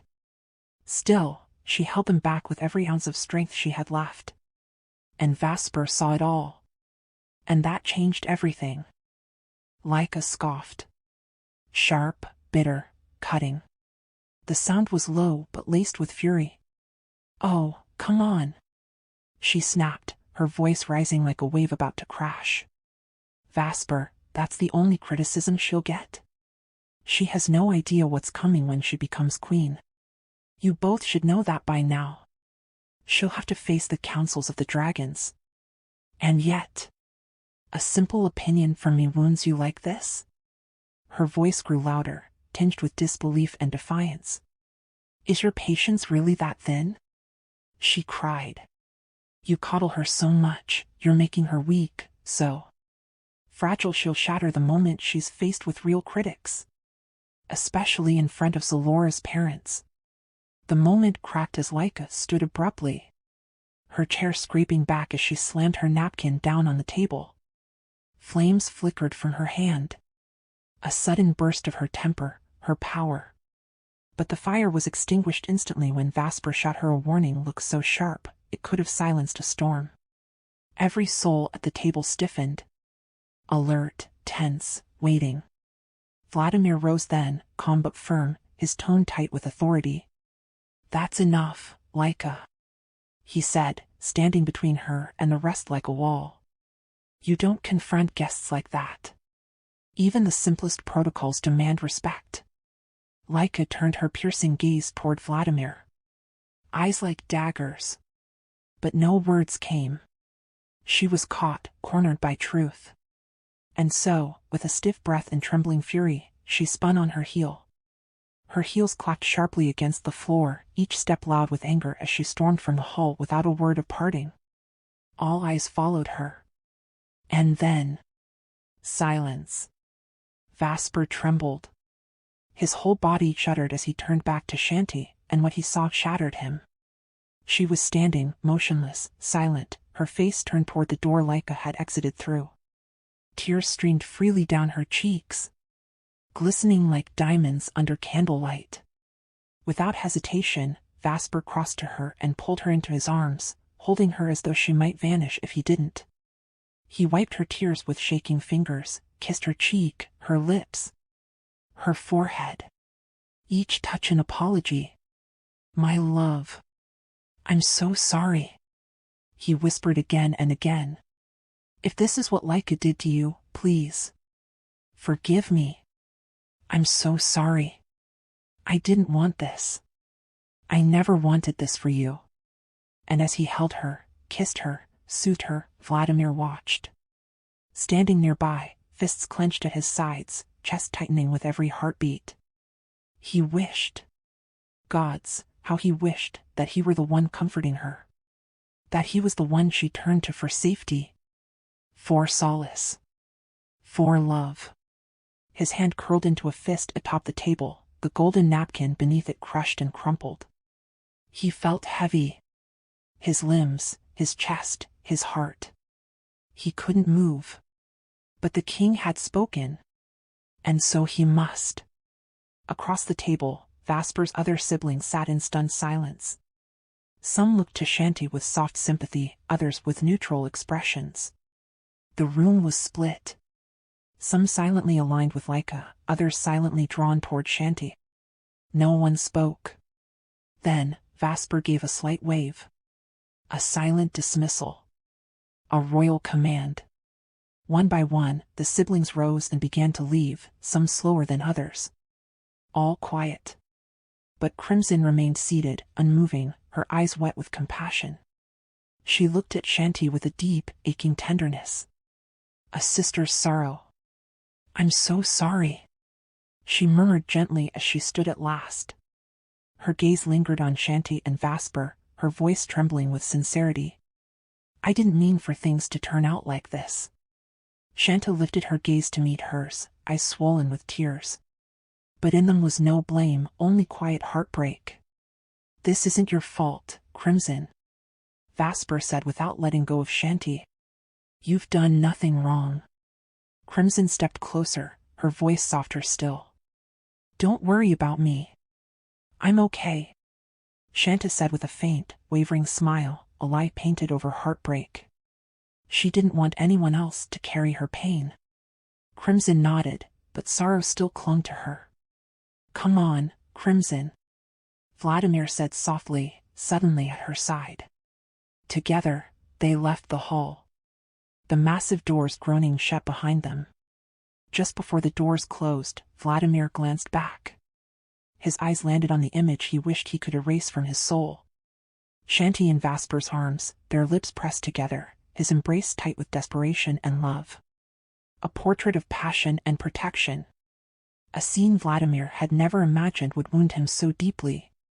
And yet it did. A knife twisted inside him. Not just from jealousy, but from an aching sympathy he couldn't suppress. He hated to see her cry. Hated to see her break. But he also hated that it wasn't him holding her. For the first time in his life, Vladimir didn't recognize his own heart. It ached with something new, something wild, something dangerous. And it terrified him. High above the boundary of Velantis Noctem and the kingdom of Isaiah, a lone figure soared. Prince, warrior, and shadow. Vladimir rode his dragon not like a passenger, but like a second soul to its flame. The black dragon, Vera, cut through the skies like an arrow drawn from the bow of gods. Her obsidian wings sliced the wind with a force that echoed across the jagged rock towers below, each as tall as a castle, clustered together like stone titans locked in silent war. The borderlands were wild and ancient. No man's dominion, only dragons. And beyond them, Pyraflame Hollow. It was no ordinary land. Tucked deep within the inner world, Pyraflame Hollow pulsed with raw, living magic. Towering mountains encircled it like sentinels, their peaks constantly veiled in smoke and crimson mist. Rivers of molten lava flowed beneath crystal cliffs, and glowing red gemstones jutted from the ground like jagged thorns of a slumbering beast. The very air shimmered, heavy with energy, thick with heat. Each breath a sip from nature's oldest fire. It was here dragons came to grow, to rage, to rest. To burn. Vladimir lay flat against Vera's back as they glided silently through the molten twilight. The dragon's wings spread wide. Shadow and majesty incarnate, her scales like polished obsidian, rimmed in faint glimmers of violet flame. Her eyes, ancient and female, held both grace and menace. She was the second most powerful dragon in the known realms. Second only to Dagon, the legendary orange titan once bonded with Vasper Mondragon himself, now passed into the keeping of Princess Solora. But Vera was far from second-rate. She was sleek, lethal, and fast as a lightning storm across the night sky. The perfect match to Vladimir's disciplined, deadly finesse. The prince sat up, his body moving with the rhythm of Vera's wings like they were born together. His long dark hair whipped in the wind, restrained only by the crimson bandana tied around his head. His sharp jawline caught the orange glow of lava below, and his midnight eyes surveyed the horizon with the precision of a seasoned hunter. Towering at well over 6 feet, his form was athletic, honed, dressed in battle leathers that hugged every inch of muscle. There was no doubt. He was a prince, carved from starlight and fire. Suddenly, his eyes caught it. A burst of flame far below, flickering violently through a forest of magma-burned trees between two massive stone spires. A pyrovenant dragon. Vladimir murmured to himself. He watched, intrigued, as the creature below exhaled another searing blast into the sky. Flame so intense it painted the clouds in red-orange hues. Pyrovenants, ancient, near-extinct dragons. Creatures whose wings had failed them with time, whose line could no longer breed, but whose flames had only grown more ferocious. In the world of dragons, fire was more than destruction, it was legacy, power, soul. But creation required something deeper. A core energy dragons could only access through life-giving connection. When that energy faded, so did the ability to create. But the flame? It evolved. Pyrovenants became living furnaces, guardians, remnants of might, the final flare of a bloodline before it was lost to time. Vera. Vladimir called out over the wind. Take us down. The black dragon roared once in acknowledgement, diving into a swift, controlled descent. Her wings tilted, slicing the wind, her body curving downward like a ravenous predator. The wind howled past them, whipping around Vladimir as he adjusted seamlessly, balanced, unshaken. Not a single movement wasted. He rode like a natural. Like the skies themselves bent to let him pass. They landed with thunderous grace atop a massive rock platform at the mouth of a cavern, a respectful distance from the flame's origin. The heat radiating from the land was palpable. Even for someone like Vladimir. With practiced ease, he slid down from Vera's back, boots landing soundlessly on the ancient stone. He walked forward, calm and commanding, each step echoing lightly in the silence. Then, a sharp, low whistle escaped his lips, rising and echoing through the chasm. From within the dark cave, a low growl. A beat later, a deafening roar tore through the hollow. The cavern lit up as a brilliant wave of flame shot outward, illuminating the jagged interior. Though it didn't reach them, the heat slapped Vladimir in the face like a wall, forcing him to raise an arm, his cloak fluttering back from the force. He didn't flinch. He only smiled. There, emerging from the shadows like a creature born of nightmares and fire, came the pyrovenant. Its scales were cracked obsidian, glowing from within like molten glass. Its wings, though crippled, dragged behind it like ceremonial robes. Its eyes, gods, its eyes were like twin suns, burning with the sorrow and fury of a forgotten age. Vladimir lowered his hand and looked directly into the beast's gaze. A bond passed between them. Not of words, but of flame and fate. Beautiful, Vladimir whispered, his voice full of reverence and curiosity. In the cave, the dragon's massive head lowered, resting its chin against the glowing floor. Its breath rumbled like distant thunder. And Vladimir knew. This dragon, though broken, still burned with the power of 100 ancestors. A silent sentinel of a dying age. Behind him, Vera waited. Proud. Still. Watchful. A queen in her own right. This was Vladimir's world. A place where dragons mourned in fire and kings were born not by blood alone, but by the strength of their spirit. The world around him was cloaked in a twilight that seemed caught between nightfall and the last breath of day. A haze of smoke and soft ash, as though the heavens were uncertain whether to dim or to blaze. Fresh from the royal banquet at the palace, where Vladimir had broken away, riding fast on Vera's back, letting the wind tear through his thoughts as they escaped into the shadows of the borderlands. Here, near the edge of Pyroflame Hollow, where dragons whispered and ancient heat pulsed beneath the rocks, he sought the silence his soul could not find. But silence brought no peace. No matter how far he flew, Vladimir could not outrun the face that haunted him. Chanty, teary-eyed and trembling, cornered by Laika's cruelty. The way her gaze clung to Vasper. The way Vasper, despite his stoic armor, reached for her like a man afraid to lose breath. Their love, raw and undeniable, pierced Vladimir with a wound deeper than he dared admit. Why? Why was it always the women who drifted toward Vasper that he found himself drawn to? Zalora had once stolen his heart, before he ever knew Chanty Lorenzo. But Chanty was different. Zalora had once simply kept him awake at night. But Chanty lived inside his thoughts like a burning tattoo, etched into the marrow of his being.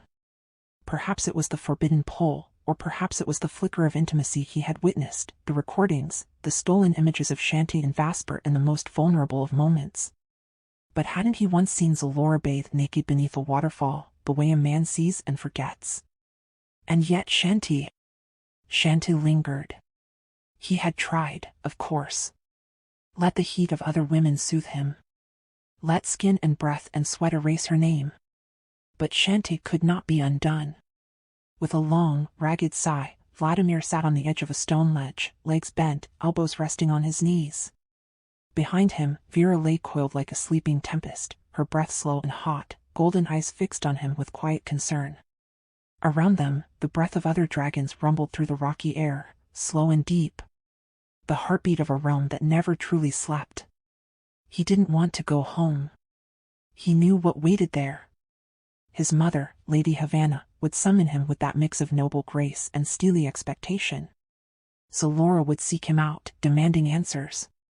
About the failed plot, the temporary kidnapping of Chanty that was meant only to allow a private conversation. And so he lingered here, in the shadows, among dragons and burning stone. He leaned his back against the warm rock and turned his face toward Vera. Vera, your master has gone mad, he whispered with a tired smirk. Vera exhaled, a gentle snort to her nostrils that sent a warm breeze ruffling Vladimir's long, dark hair. Held back only by his bandana. His thoughts stretched up to the stars. to the endless black canopy dotted with silent witnesses. Even his dream of ruling Velantis Noctem, that lifelong ambition his mother had cultivated within him like a sacred seed, it felt like ash in his hands now. Every time he closed his eyes, he saw her, Chanty, laughing in the kitchen, enjoying the crab dish he had once prepared for her, her smile wide as she watched TV and saw her friend, carefree, mortal, radiant. He wished. Gods, how he wished. To cradle her face in his hands, to look into her eyes and whisper the truth that clawed at his chest. But truth had no place in this world of kings and dragons. His eyes snapped open. He stood, startled by the weight of his own longing. "I'm going insane," he muttered under his breath, looking toward the glowing cavern. "Vladimir," he said aloud to himself, exasperated. "There are hundreds of women. And you're here, imagining?" Behind him, fire burst once again from the depths of the cave. The pyrovenant roaring its age-old grief into the night, bathing the surrounding rock in blazing amber light. But Vladimir no longer turned. He was already walking toward Vera, who had risen and waited, poised and knowing. Her tail twitching lightly as if to say, "Let's leave before you lose yourself completely." With one smooth motion, Vladimir leapt onto her back. He moved like a man who had done this 1,000 times. Which he had. As if his body and hers were carved from the same breath. No command needed. Vera's wings unfurled, and in one powerful stroke, they soared upward. Other dragons joined them. Silhouettes against the sky, their wings shining like obsidian blades in the night. Night was their domain. While men dreamed and kings slept, dragons ruled the sky. "Take us home, Vera," Vladimir said softly. And just as their forms vanished from the edge of the cavern, hidden behind clouds of ash and flickering firelight, a figure emerged from the cave. An old woman, cloaked in layered rags, her skin like cracked stone, stepped into the open and lifted her face toward the sky. She had been watching. Silent, unseen, as Vladimir lay against his dragon. "Poor creature," she murmured, voice dry as smoke. "Trapped in a body that no longer belongs to him." She tilted her head, speaking to the pyrovenant dragon behind her, who followed her slow movements like a loyal sentinel. "Another lost spirit has found his way to my home," she whispered, her words shaped by an old tongue only she remembered. "And it seems he might never leave." Without another word, she turned and stepped back into the cave's depths. The dragon followed, massive and mournful, and the firelight dimmed behind them like a secret going back to sleep. Instead of returning to his own estate, Vladimir redirected Vera mid-flight. The moment his communication device vibrated in his pocket, Havana's voice slithered through like a spell. "Come here. Now." She didn't yell. She never needed to. With a tilt of his head and a quiet command, Vladimir guided his dragon toward Havana, the towering obsidian structure named after the woman who built it from ambition and ruthlessness. It loomed over the city like a dark spire of judgment. Vera circled once, twice, then began her descent toward the rooftop. Precisely as Vladimir had trained her. Smooth. Quiet. No claw marks. Havana hated her landing pad scratched. Of course. That never stopped Vladimir from making her grit her teeth with every arrival. Still, tonight he decided to humor her. "Good girl, Vera," he murmured, running a palm along her scaled snout as she crouched low to the rooftop, silent and still. "No scratches this time, or she'll bite both our heads off." Vera huffed softly through her nostrils in response, her body settling like a slumbering beast. Vladimir grinned. Inside the office, Havana watched the rooftop monitor with narrowed eyes. Her jaw tightened as Vera touched down with grace. "She still landed, didn't she?" Havana muttered, half to herself. Beside her, Zalora smirked, arms folded, one brow arched in quiet amusement. Moments later, Vladimir's voice echoed from behind the door. The door swung open, and without hesitation, Vladimir's eyes landed on the main screen. His mother didn't greet him. She didn't have to. There, on the monitor, Vasper and Chanty, asleep. Her body nestled into his chest, his arm wrapped protectively around her beneath layers of thick blankets. Peaceful. Intimate. Devastating. Vladimir exhaled a soft, bitter laugh as he stepped inside. Well, well, he said, voice laced with sarcasm. So that's what all the urgency was about. Watching the lovers nap. He collapsed into the velvet sofa beside Zalora, the distance between them small, charged. Their eyes met. Hers lingered. There was something she wanted to say. It swelled behind her eyes, caught in her throat. But she said nothing. He offered only. Hi. Even Havana blinked at the rare softness in his tone. But then Vladimir's gaze flicked back to the screen, and something shifted in his jaw. The jealousy he'd buried clawed its way back up. That position, the warmth, the trust, the entwinement. He had dreamed of holding Chanty like that, once. Maybe more than once. Vladimir.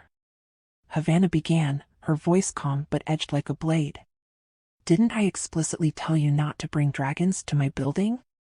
She's gentle. He answered without looking away. Vera knows how to behave. His eyes traced Chanty's peaceful face. He didn't want to know what had happened before they fell asleep. He told himself it didn't matter. But the truth twisted inside his gut. Then came a soft cough from Zalora beside him, pulling him back to the room. So? Vladimir asked, his tone guarded. What's so important? The audio feed from Vasper's room is down. Havana replied, sharp. Bathroom too. Cameras went dead. We don't know what they're discussing in there. Vladimir raised an unimpressed brow. And? Havana's lips tightened. You are the only one with access inside the palace. I need you to go in. Replace the device. Check the wires. Do something. Vladimir laughed, dry and low. You want me to walk into my brother's bedroom while he's in bed with the woman I... He stopped himself. No, thanks. You're asking me? How to do it? Havana snapped, her frustration finally surfacing. Fix your tone when you speak to me, Vladimir. I'm not asking. We've heard nothing from that room for the last hour. They talked, and now they're asleep. That conversation was important. I want to know what was said. Oddly, Vladimir felt relief. So, nothing had happened. Not in the way he feared. He leaned back, exhaling.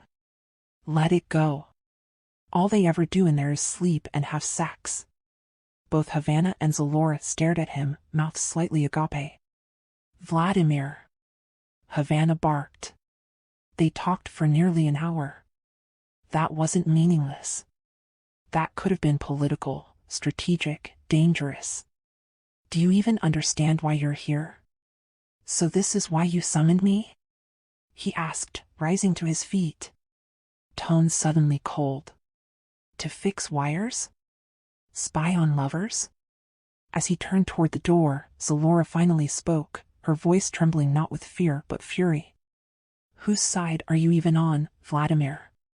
She asked, standing now too. Mine or Chanty's? The room fell still. Even Havana tilted her head, eyeing her son with renewed scrutiny. Vladimir looked at Zalora. Really looked. For the first time that night. Her eyes weren't asking. They were demanding. The question echoed louder than her voice. Whose side was he on? He didn't answer.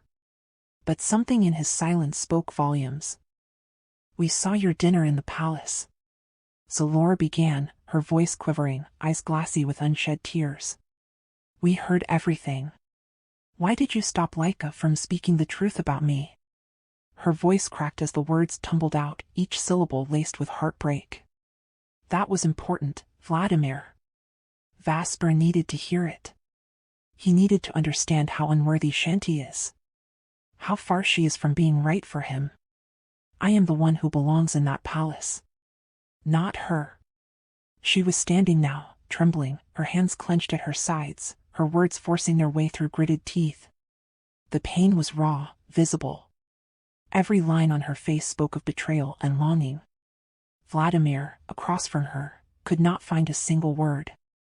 They stared at each other in heavy silence, and though he would never admit it, her pain pierced something inside him. At least Laika sees me. So Laura whispered, bitter and burning. Even if she irritates me, even if I don't like her, she's not blind. She knows what's best for the kingdom. For Vasper. You even defended Chanty tonight. Havana cut in, her voice laced with disapproval. You should have stayed silent and let Laika speak. Instead, you threw around your precious protocols, and now Laika's silenced. Vladimir looked down, jaw tight, unsure of what to say. He couldn't let them see what he truly felt for Chanty. If they knew, it would only deepen their hatred for her. So Laura scoffed, shaking her head. You even got down on one knee. She muttered bitterly. You looked pathetic. I don't hurt women. Vladimir said quietly, eyes lowering. And I don't stand by when I see one being humiliated. Especially in front of me. I think about my mother, how much I respect her. I give that same respect to every woman. Respect me, then. Havana shot back sharply. Follow a simple command. Fix the camera in Vasper's room, and stop bringing that dragon to my building. Vladimir. The room fell still. Laura's mouth tightened. Vladimir remained silent. I've told you countless times. Havana continued. No dragons. And now that's your excuse? That you're siding with Chanty out of respect for women? She scoffed. I'm not buying that. Vladimir exhaled, slow and long. Even if Vasper and I are brothers, I can't just walk into his bedroom without cause. His quarters are guarded around the clock. Then do what your women do. Havana replied coldly. Figure it out. Vladimir's brow furrowed. What? I ran into Clementi on my way to your building earlier. You weren't there. But she said she slept in your room. Imagine that. Your women can slip in even when you're gone. Maybe you should learn from them. Laura's mouth fell open, stunned. Her eyes snapped to Vladimir, who now looked utterly thrown off guard. The shame that flickered in his face only fueled her pain. Vladimir turned away, ready to leave. He didn't want to stay here, not like this. But Havana's eyes suddenly sharpened, her attention drawn to the screen. Wait, don't leave. We're not done. She pressed a button on her desk. The lock clicked on the door. Vladimir froze, his hand still on the handle. Slowly, reluctantly, he let it go and stood still, arms crossed over his chest, lips pressed into a line as he stared at the monitor. On the screen, Vasper and Chanty were sitting up on the bed, deep in quiet conversation. This is what I'm saying. Havana barked, pointing at the display. Useless. We can't hear a thing. Laura wiped at her tears just as the camera caught Vasper pulling Chanty into a kiss. Gentle, intimate, aching. Then he wrapped his arms tightly around her, like he never wanted to let go. Laura didn't speak. Her tears came silently now, her eyes fixed on the screen with a pained stare. Vladimir looked at her, his heart tightening, and for a moment, it wasn't just her sorrow he saw. It was a mirror of his own. Laura, he said softly, his voice colored by an ache he couldn't hide. Why are you punishing yourself like this? Just go home. Don't watch this if it hurts you. He cared for her, in a way. As a friend. He knew what she felt. Because he was feeling it too. The only difference was how they processed the pain. She let hers spill out. He swallowed it whole. Laura said nothing. She simply kept watching. On screen, Chanty gently pushed Vasper back, their lips parting. She stood, revealing she had changed into one of his oversized shirts. Even in that loose fabric, her beauty screamed through. Long, perfectly shaped legs, effortless allure. She walked toward the bathroom. Vasper sat on the bed, watching her go, unable to tear his eyes away. Havana jabbed a button, trying to switch the feed to the bathroom. The screen went black. "See?" she snapped. "Camera's down in there, too." Vladimir and Zalora kept watching, eyes sharp, jaws clenched, hands balled into fists at their sides. The heat in the room now came not from anger, but heartbreak. Then Vasper rose and followed Chanty into the bathroom. Havana let out a full, wicked laugh. "There it is. We already know what's going to happen inside that bathroom." Still, they waited. Minutes passed, and no one emerged. "You see what I mean, Vladimir?" she said, not taking her eyes off the screen. "Audio matters. We don't know what important things they could be talking about in there. Every scene is crucial.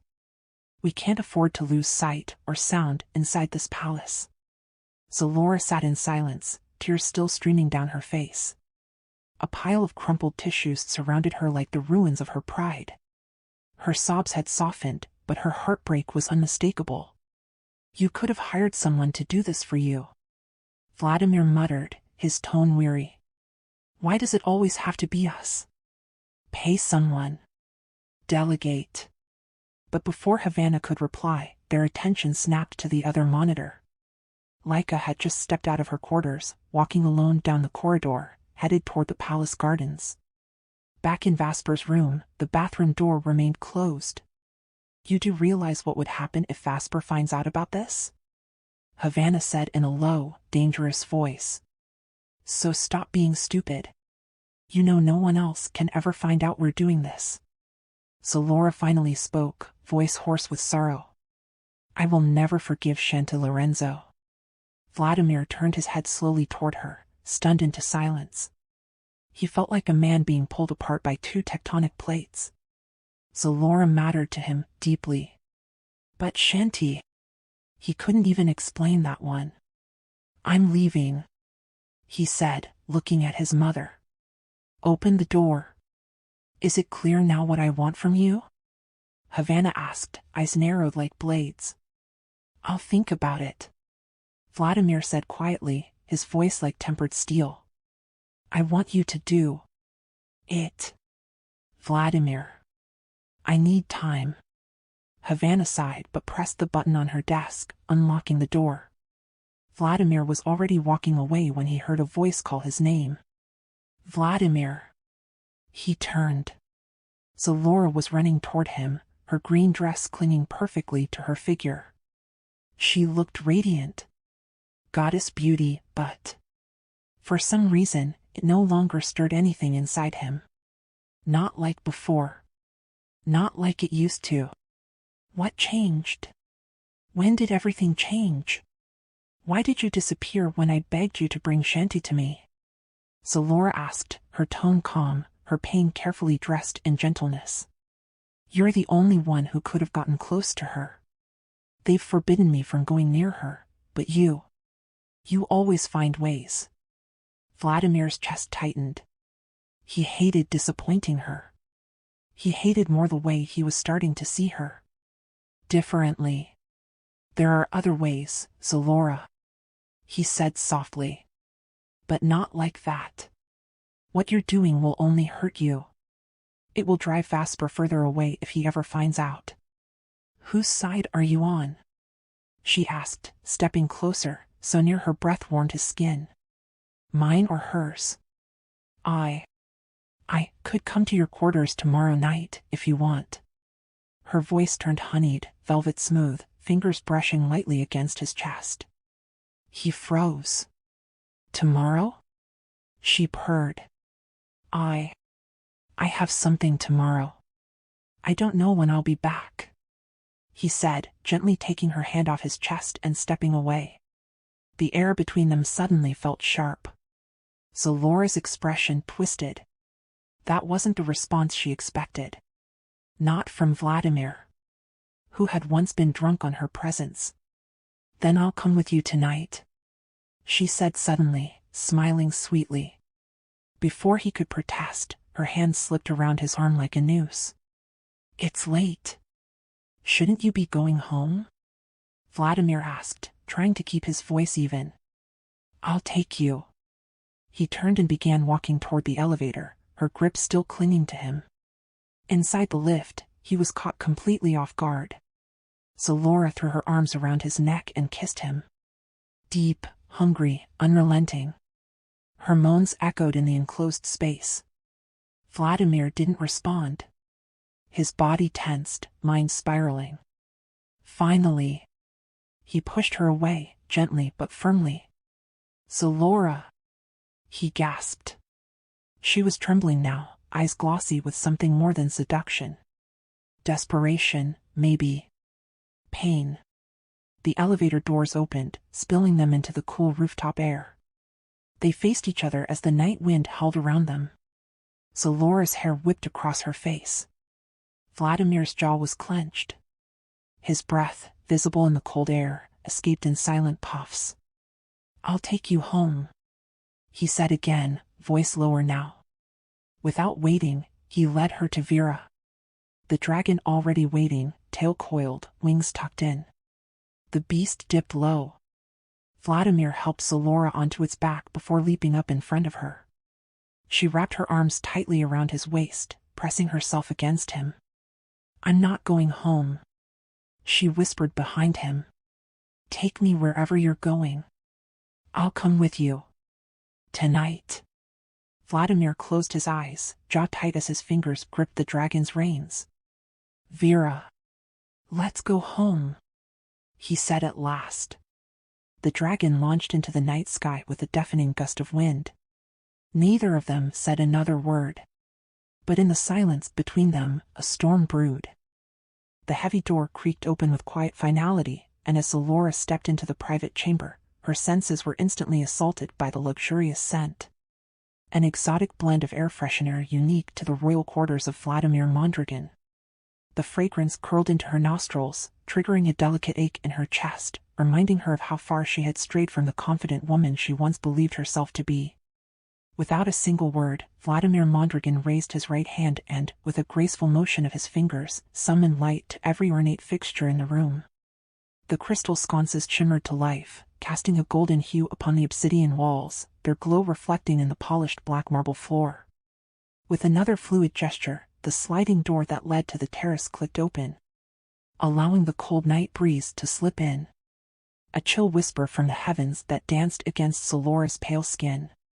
Drawn like a ghost haunted by her own heartache, Solora walked slowly toward the terrace. Her heels clicked against the smooth floor, echoing in the silence between them. As she stepped outside, the full majesty of Velantis City unfolded before her like a jeweled map of light and shadows. In the distance, across from the elevated tower she now stood in, loomed the three magnificent spires of Vasper Mondragon. His sanctum, his empire, his shadow. It was there. She had once stood, nude and trembling, offering herself to the king whose heart never belonged to her. And it was. There he turned his back on her. The memory struck like a dagger in her chest, and her arms crossed over her body instinctively as if to shield herself from the humiliation. Tears welled in her eyes again, falling silently down her porcelain cheeks. A wound unhealed, festering with each breath she took. "Tea or wine?" Vladimir's voice broke the quiet, rich and low, coming from behind her like a warm hand reaching for hers in the dark. She blinked away her tears and slowly turned to him, her face lit by the soft interior glow.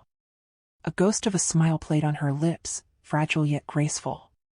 "Wine, please," she answered in a voice so gentle, so velvet soft, it might have unraveled a lesser man.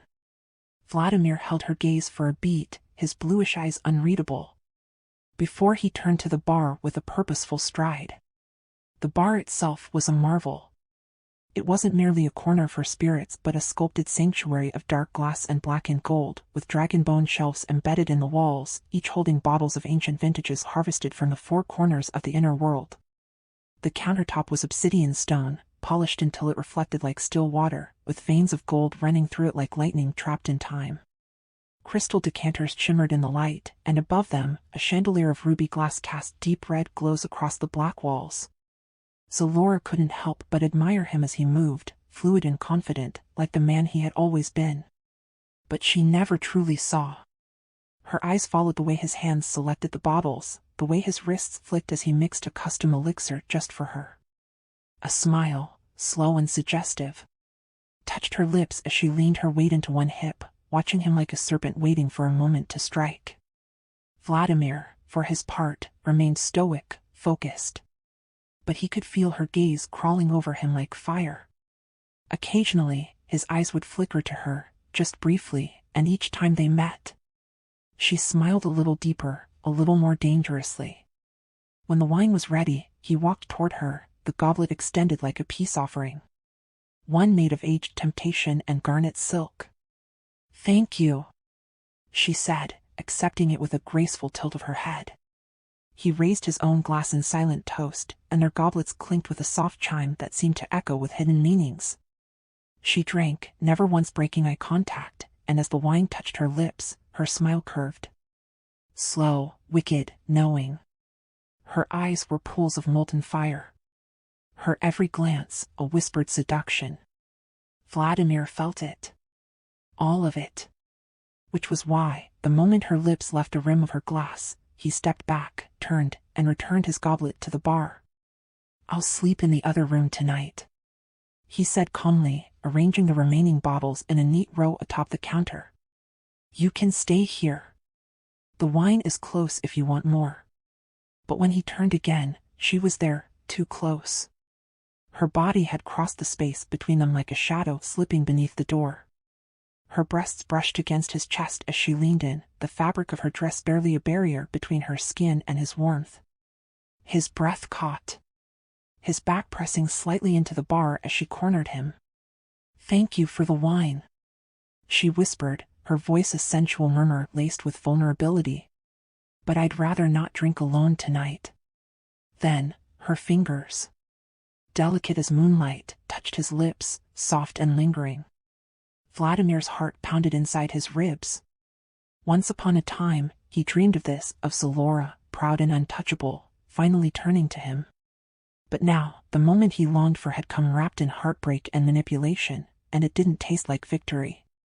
Zalora slowly placed her wine glass beside his, then slid her arms around his neck, pulling herself tighter against him. "Why couldn't I have loved you instead, Vladimir?" she asked, her voice cracking with emotion. "Maybe then I wouldn't be suffering like this. Maybe if I gave you a chance when Vasper was gone, I wouldn't be this broken." Her lower body pressed deliberately into his, an invitation wrapped in desperation. "Zalora," he said, softly. "You're hurting. Please don't do this to yourself." "No." Her voice trembled, tears glimmering in her eyes. "I've had time to think. I was so blind. I gave everything to Vasper. My pride. My dignity. My body. And he rejected me. Twice. Do you know what that feels like, Vladimir?" Her voice cracked. "Do you know what it's like for a woman to be stripped of her ego like that?"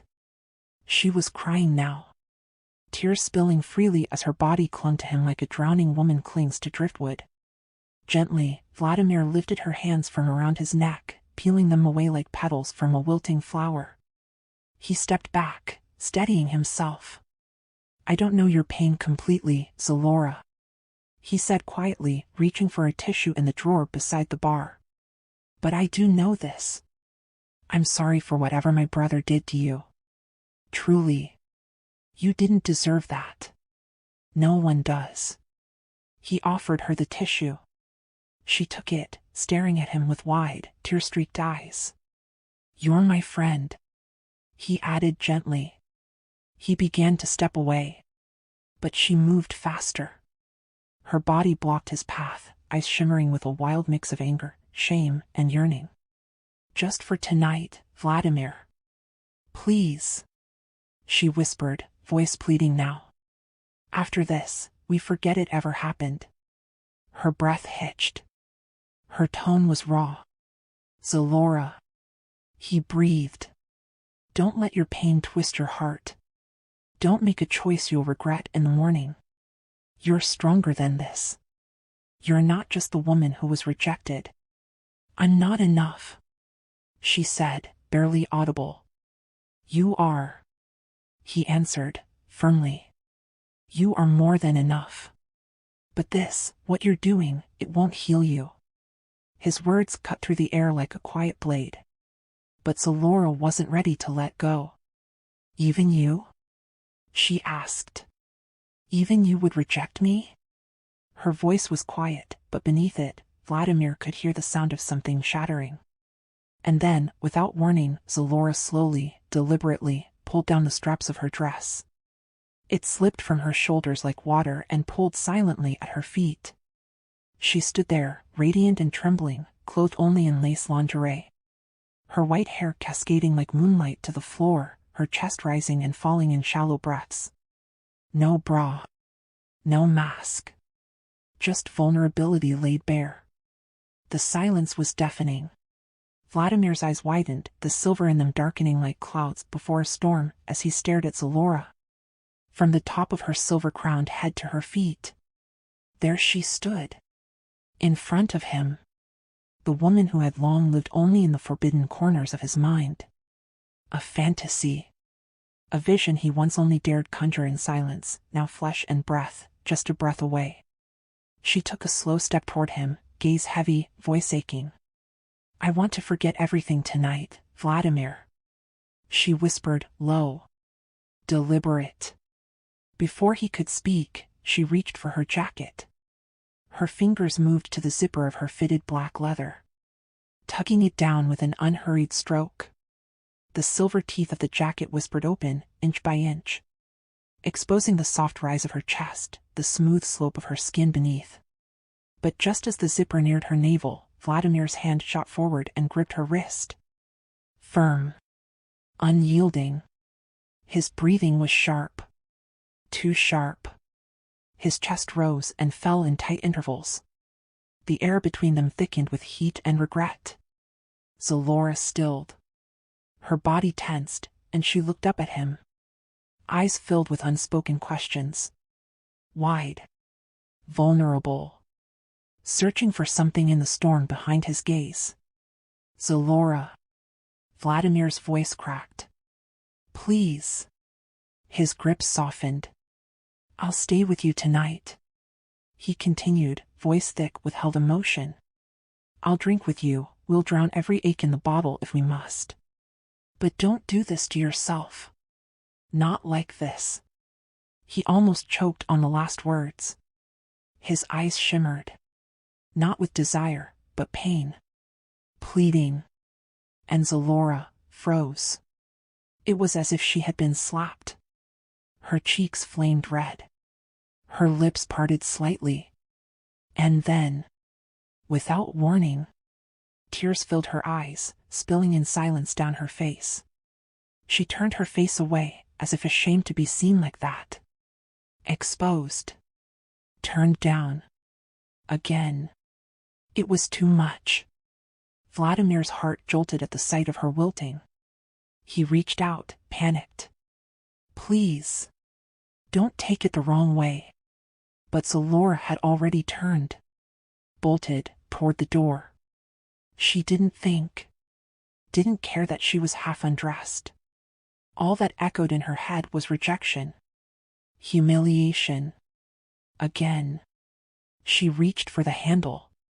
But Vladimir was faster. In one swift movement, he caught up to her, lifting her from the floor in his arms like a woman pulled from the edge of a cliff. She gasped. A raw, shocked sound. As he spun her back toward the center of the room. He carried her effortlessly, placing her at the foot of the bed. Zalora thrashed. Cried. Let me go, Vladimir. She screamed. I want to disappear. I don't want you to ever see me again. But Vladimir didn't let go. He wrapped his arms around her tightly. Not in desire, but in desperate restraint. A lifeline trying to keep her from drowning in herself. I thought you were obsessed with me. She sobbed, thrashing against his grip. I thought you loved me. Her voice rose, shattering with grief. You courted me once. You begged for my attention. And now you turn your back on me? You insult me? You're just like your brother. Vladimir flinched. You. Mondragons. Zalora screamed, her voice laced with betrayal. You toy with our hearts. Make us believe we matter. And then you leave us in pieces. Her fists slammed against his chest. He absorbed every blow like a wall. I want to disappear. I'm nothing. Everyone says I'm beautiful. But the one man I love doesn't want me. She screamed again. Shrill with pain, the sound echoing like a broken bell. Why? Why? Then, without warning, she bit him. Her teeth sank deep into his arm. Flesh broke. Blood bloomed. But Vladimir didn't flinch. His face tightened in pain, but he didn't loosen his hold. His eyes squeezed shut, jaw clenched, lips bit tight to suppress a scream. Let me go. Zalora cried again, over and over. I hate you. I hate you, Vladimir. Still, he didn't release her. Until finally, he gently lowered her onto the bed. Zalora gasped in shock as he pressed her down, pinning her to the mattress. Not with violence, but with firm resolution.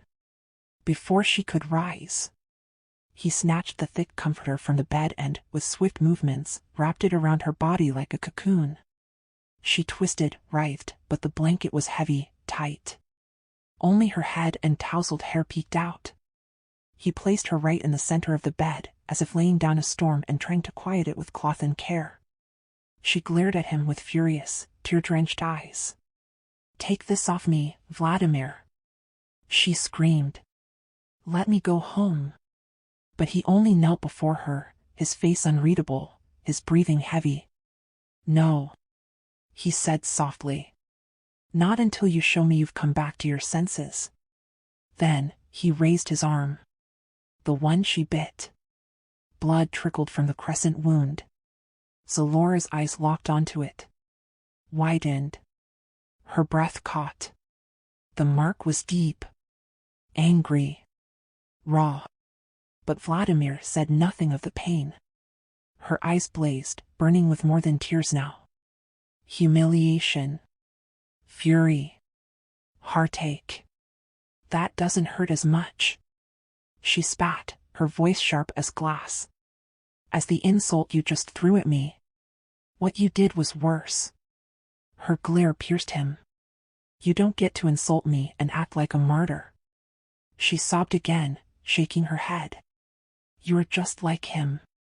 You made me believe you wanted me. And now you look at me like I disgust you. Vladimir's jaw clenched, but he said nothing. She stared at him, a mess of hair and tears, and whispered, broken. Do you hate me that much?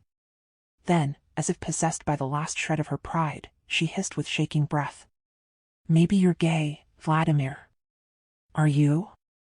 The words cut deep. Vladimir froze. His mouth opened slightly, speechless. Eyes wide. As if she had struck him with something heavier than her fists. He looked away, toward the ceiling, dragging both hands through his hair until he tore off the black bandana wrapped around his head and threw it hard against the wall.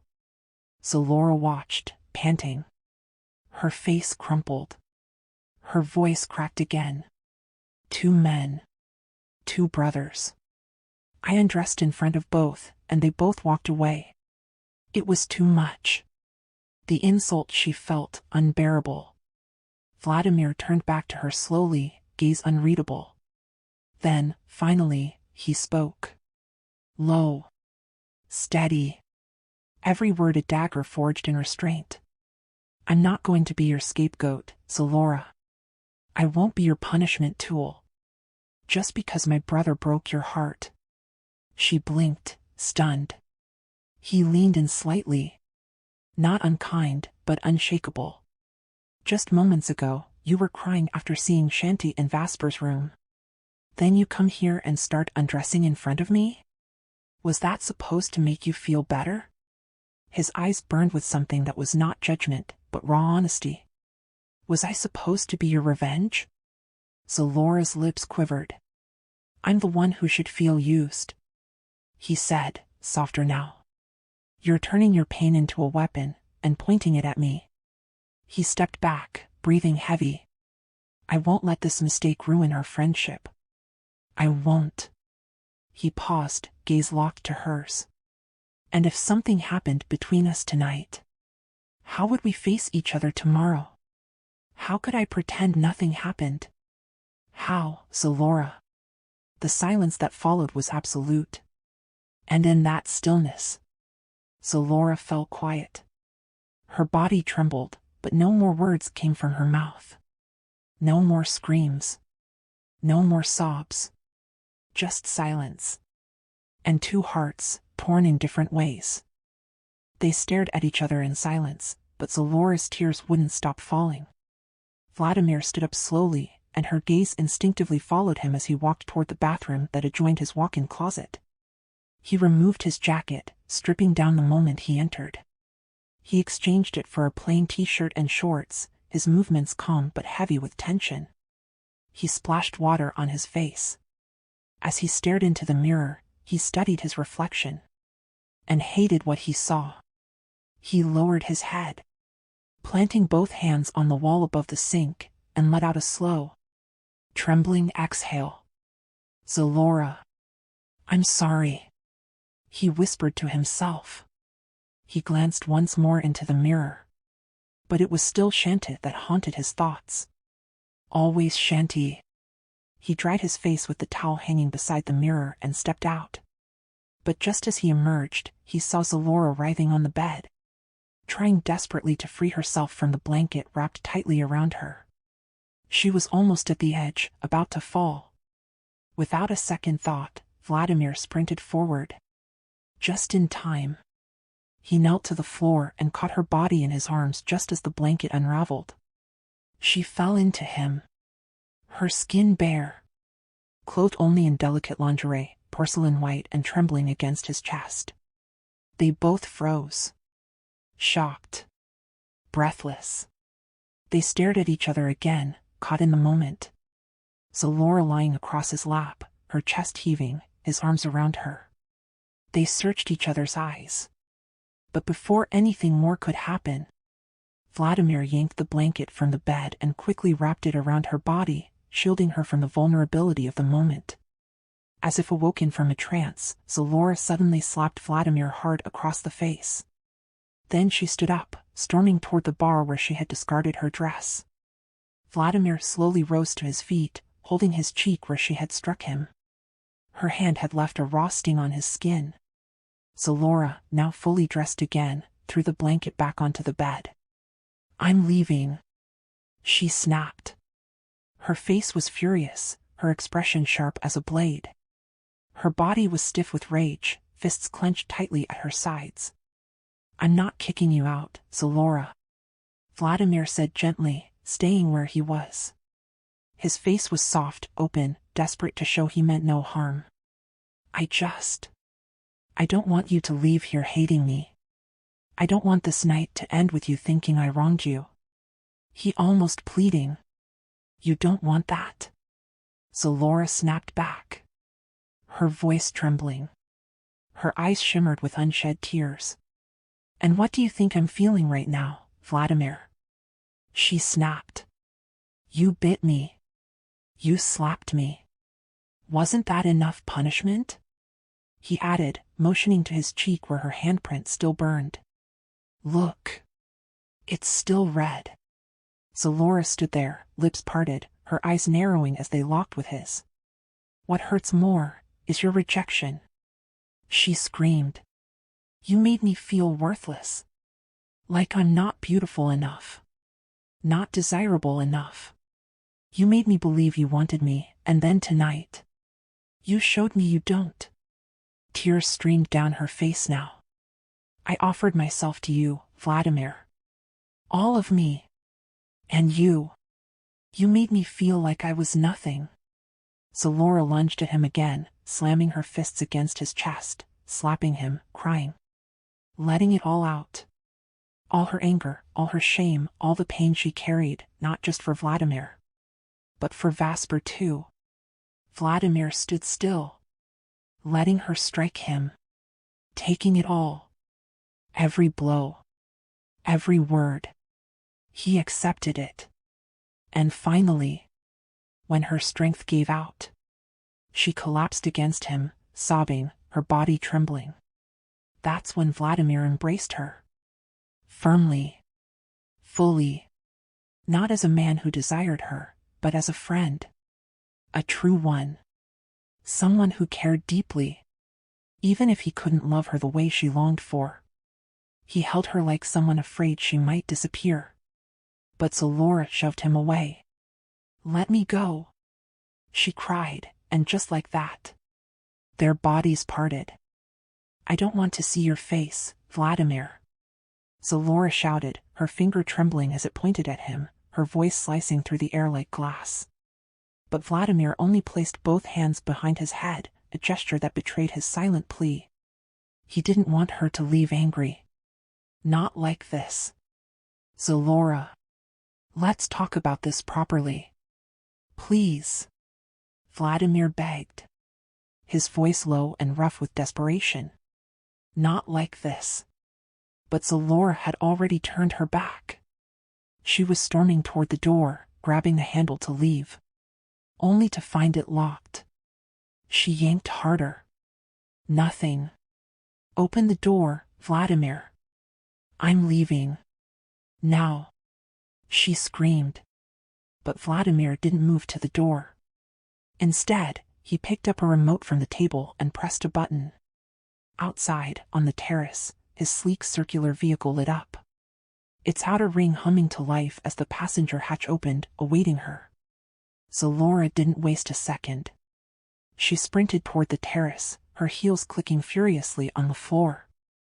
I'll take you home, Vladimir said, following quickly behind her, one step from climbing into the pod himself. But before he could get in, Zalora slammed the hatch shut. A firm, cutting signal that she didn't want him near her. Not anymore. She knew how to operate the vehicle. In a swift, fluid motion, it lifted from the terrace, vanishing into the night sky. Vladimir stood still, exhaling deeply, his chest hollow and aching. He wanted to scream, break something. Anything, to stop himself from feeling what he was feeling. Why did it suddenly hurt like hell to be the one left behind? Why did he say no? Was it the right thing? He couldn't force himself to feel something he didn't. But still, he was a man. And in the past, he never turned away women who threw themselves at him. Especially not when they stood half-naked in front of him, trembling and vulnerable. He always knew what to do. But this time he couldn't even finish the thought. All he could see in his mind was Chanty. You're losing your mind, Vladimir. He muttered bitterly to himself. You're insane. How was he supposed to sleep now, with guilt gnawing at him like fire under his skin? He wounded Zalora's pride. Deeply. Maybe even shattered something between them. How would he fix it? He let his body drop onto the bed, limbs heavy. He lay there, flat on his back, eyes wide open, staring at the ceiling like it held the answers. After a few moments, he stood, dragging himself to the bar with sluggish steps. His body felt like stone. He grabbed the strongest drink he had. Something to burn. Something to make him forget. He walked back out onto the terrace, leaned against the railings, and drank. The liquor blazed down his throat like fire. No relief. Just raw heat. He tilted his head back and took another swig. His brother's problems were now his. You're such a mess, Vasper. He muttered bitterly into the wind. So damn annoying. But then, Something shimmered in the sky. A familiar whir of motion caught his attention.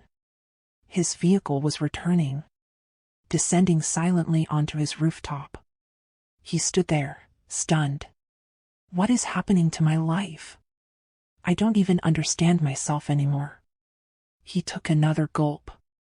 A deep one this time. The bottle should have been sipped slowly. But he didn't care. The liquor scorched his throat so violently. He shouted. Not from rage, but from pain. He let it burn. His vision blurred. His surroundings tilted. His world began to spin. He'd emptied the whole bottle. The glass slipped from his hand, shattering on the terrace floor. He couldn't walk straight anymore.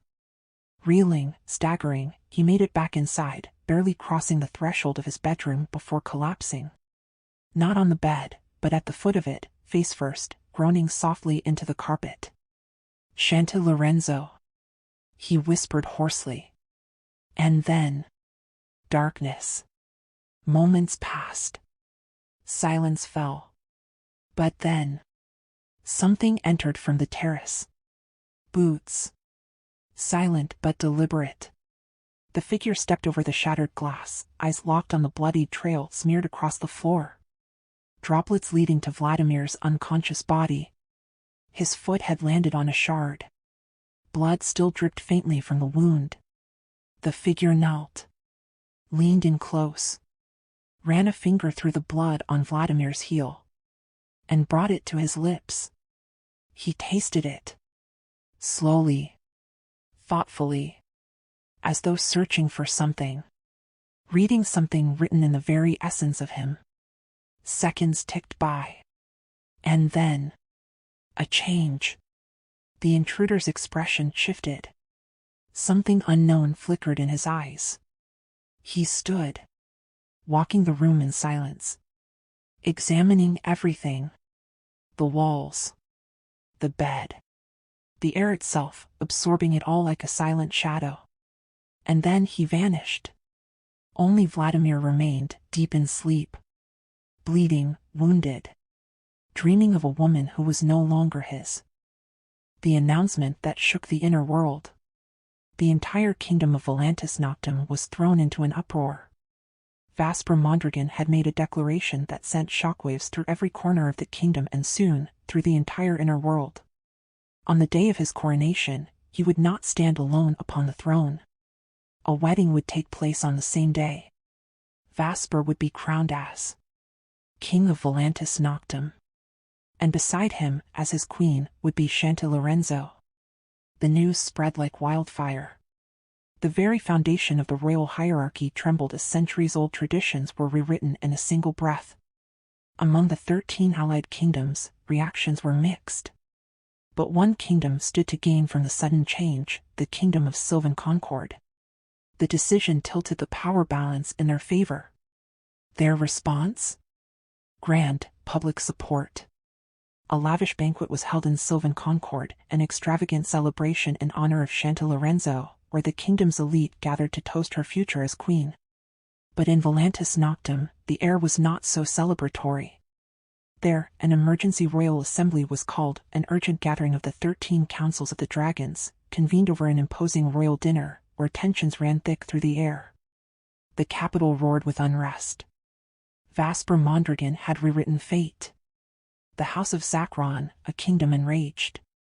In the kingdom of Isaiah, the house of Zakron sat at their royal dining table in cold, simmering fury. King Salman Zakron and Queen Fanrokia radiated anger, their gazes fixed on their daughter, Solora Zakron, who sat before them in chilling silence. She had not uttered a word. She merely cut into her food, lifted it to her lips, and chewed, as though she had not just suffered 2 public humiliations in one day. First, Vladimir Mondragon had insulted her. His rejection still burned like a brand upon her skin. And now, this. A grand feast in Sylvan Concord, where the world had gathered to honor Chanty Lorenzo. A woman who had no royal blood, no legacy, no rightful claim. And in Velantis Noctem? An emergency summit and grand council dinner to discuss the shocking shift in power. Zalora felt the knife in her chest twist. She was drowning in rage. But outwardly, she remained composed. Yet her parents saw through her silence. Her father's fists were clenched, his chest rising and falling with slow, measured breaths. He could not bring himself to look directly at his daughter, for the helplessness in his heart would break him. Her mother, however, could not remain still. "My daughter." Queen Fanrokia's voice was low but sharp with emotion. She reached across the table, clutching Zalora's hand tightly. "We will never accept this. You are meant to be queen. Not her. That outsider can be placed anywhere. In a museum, in a palace, in 1,000 places, but not at Vasper's side." The queen's eyes burned with fury and sorrow as she gazed at her daughter. "She can be a mistress. Nothing more. But you should be queen. That has always been your place."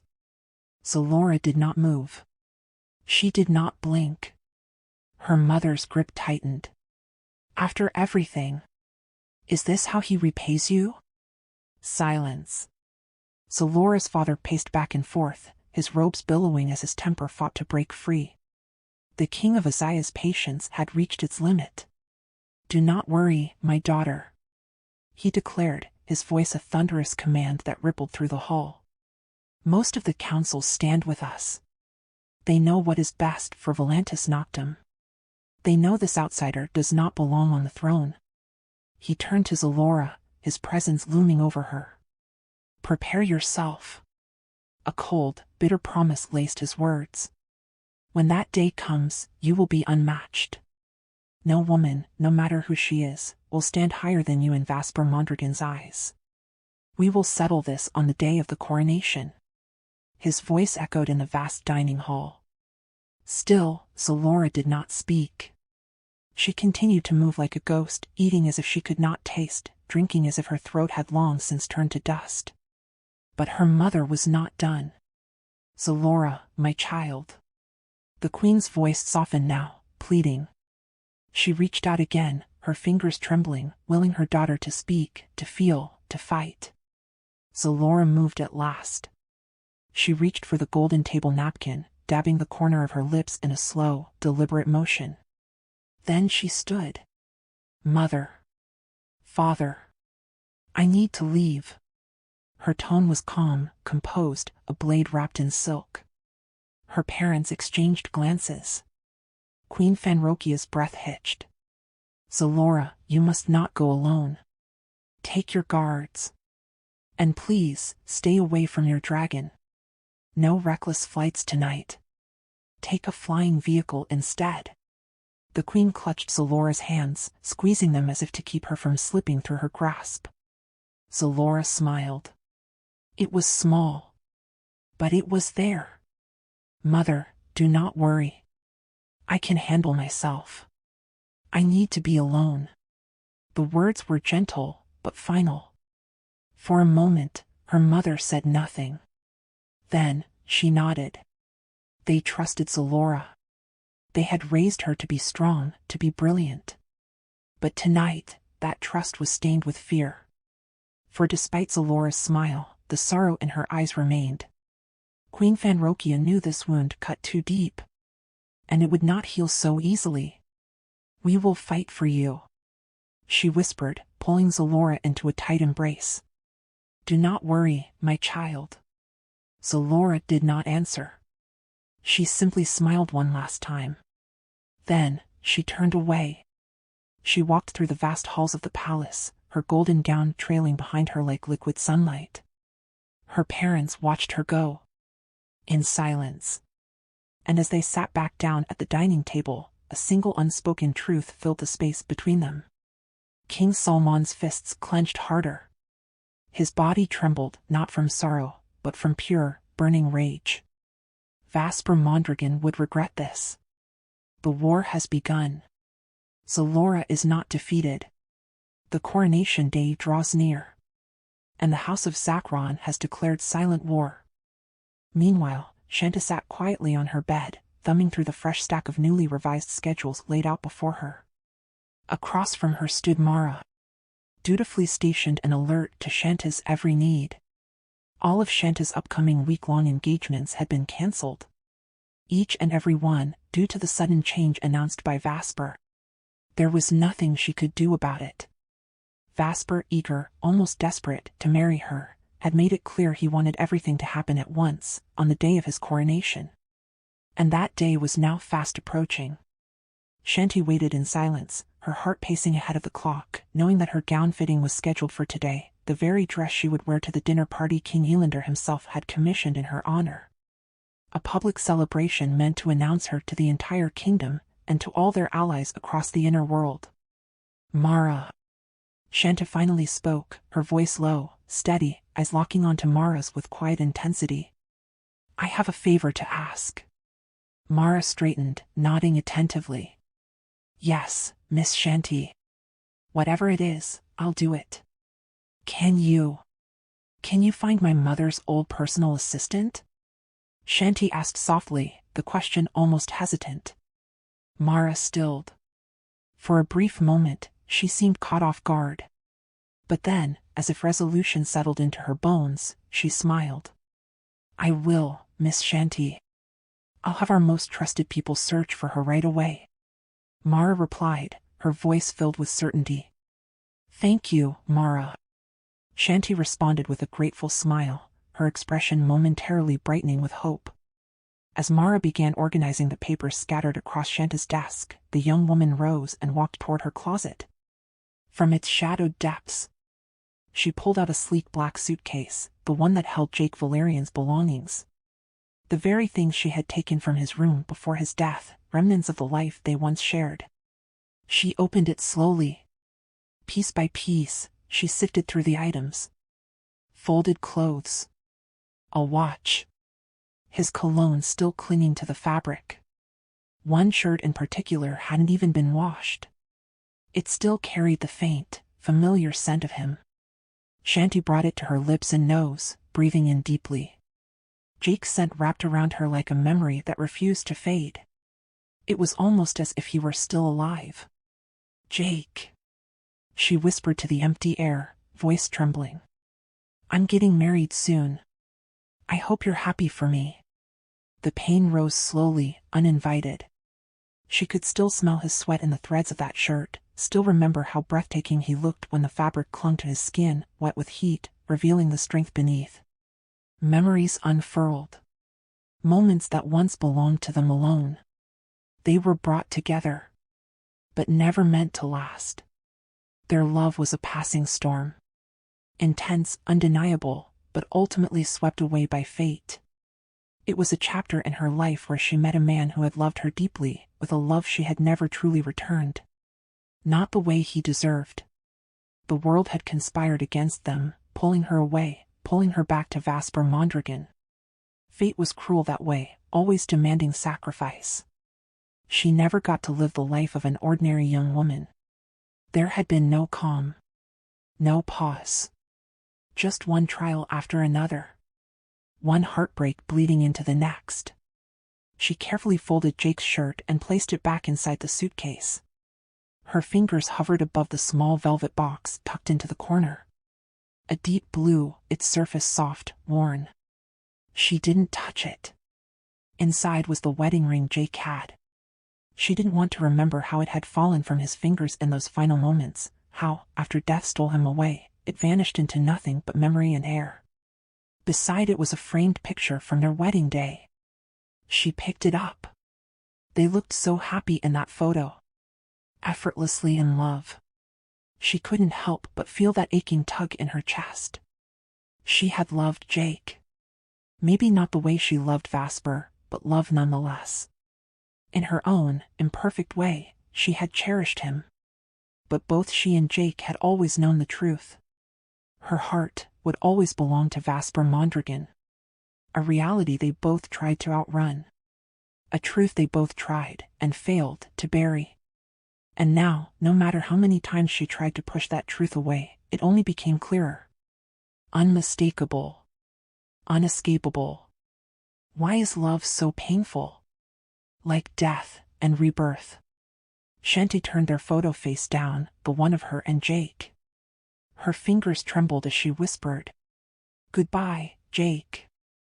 I hope somehow you'll be happy for me." She slowly closed the suitcase, pressing it shut with a softness that felt like a final farewell. Then she pushed it back into its place in the closet. A deep sigh escaped her lips. Only then did she realize tears had already fallen. Silently, she wiped them away, inhaled deeply, and stood. But she barely had time to breathe before a sudden touch startled her. She almost jumped from shock. Arms wrapped tightly around her from behind. A kiss landed on the side of her neck. Vasper Mondragon.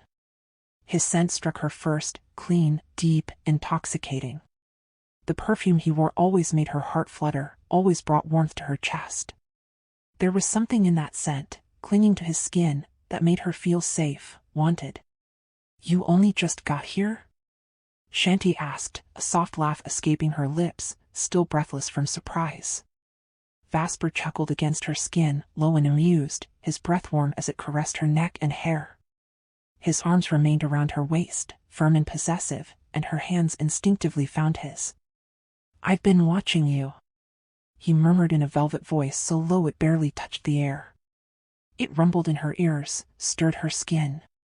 Even his voice had a strange effect on her, warmth curling into her body like smoke, slipping under her skin, into her bones.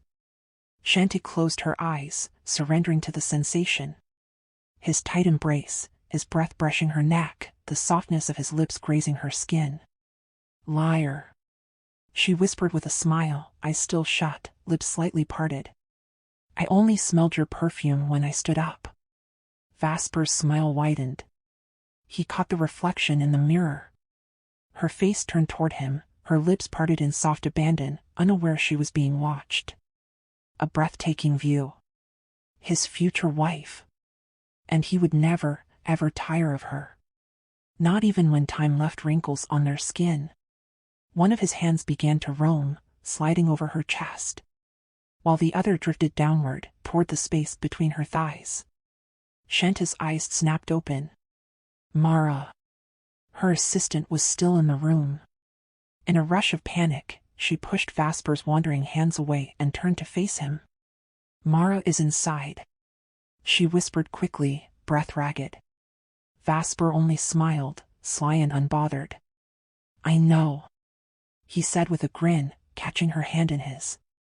Then, without warning, he pulled her closer and pressed a searing kiss to her lips. Fervent, consuming.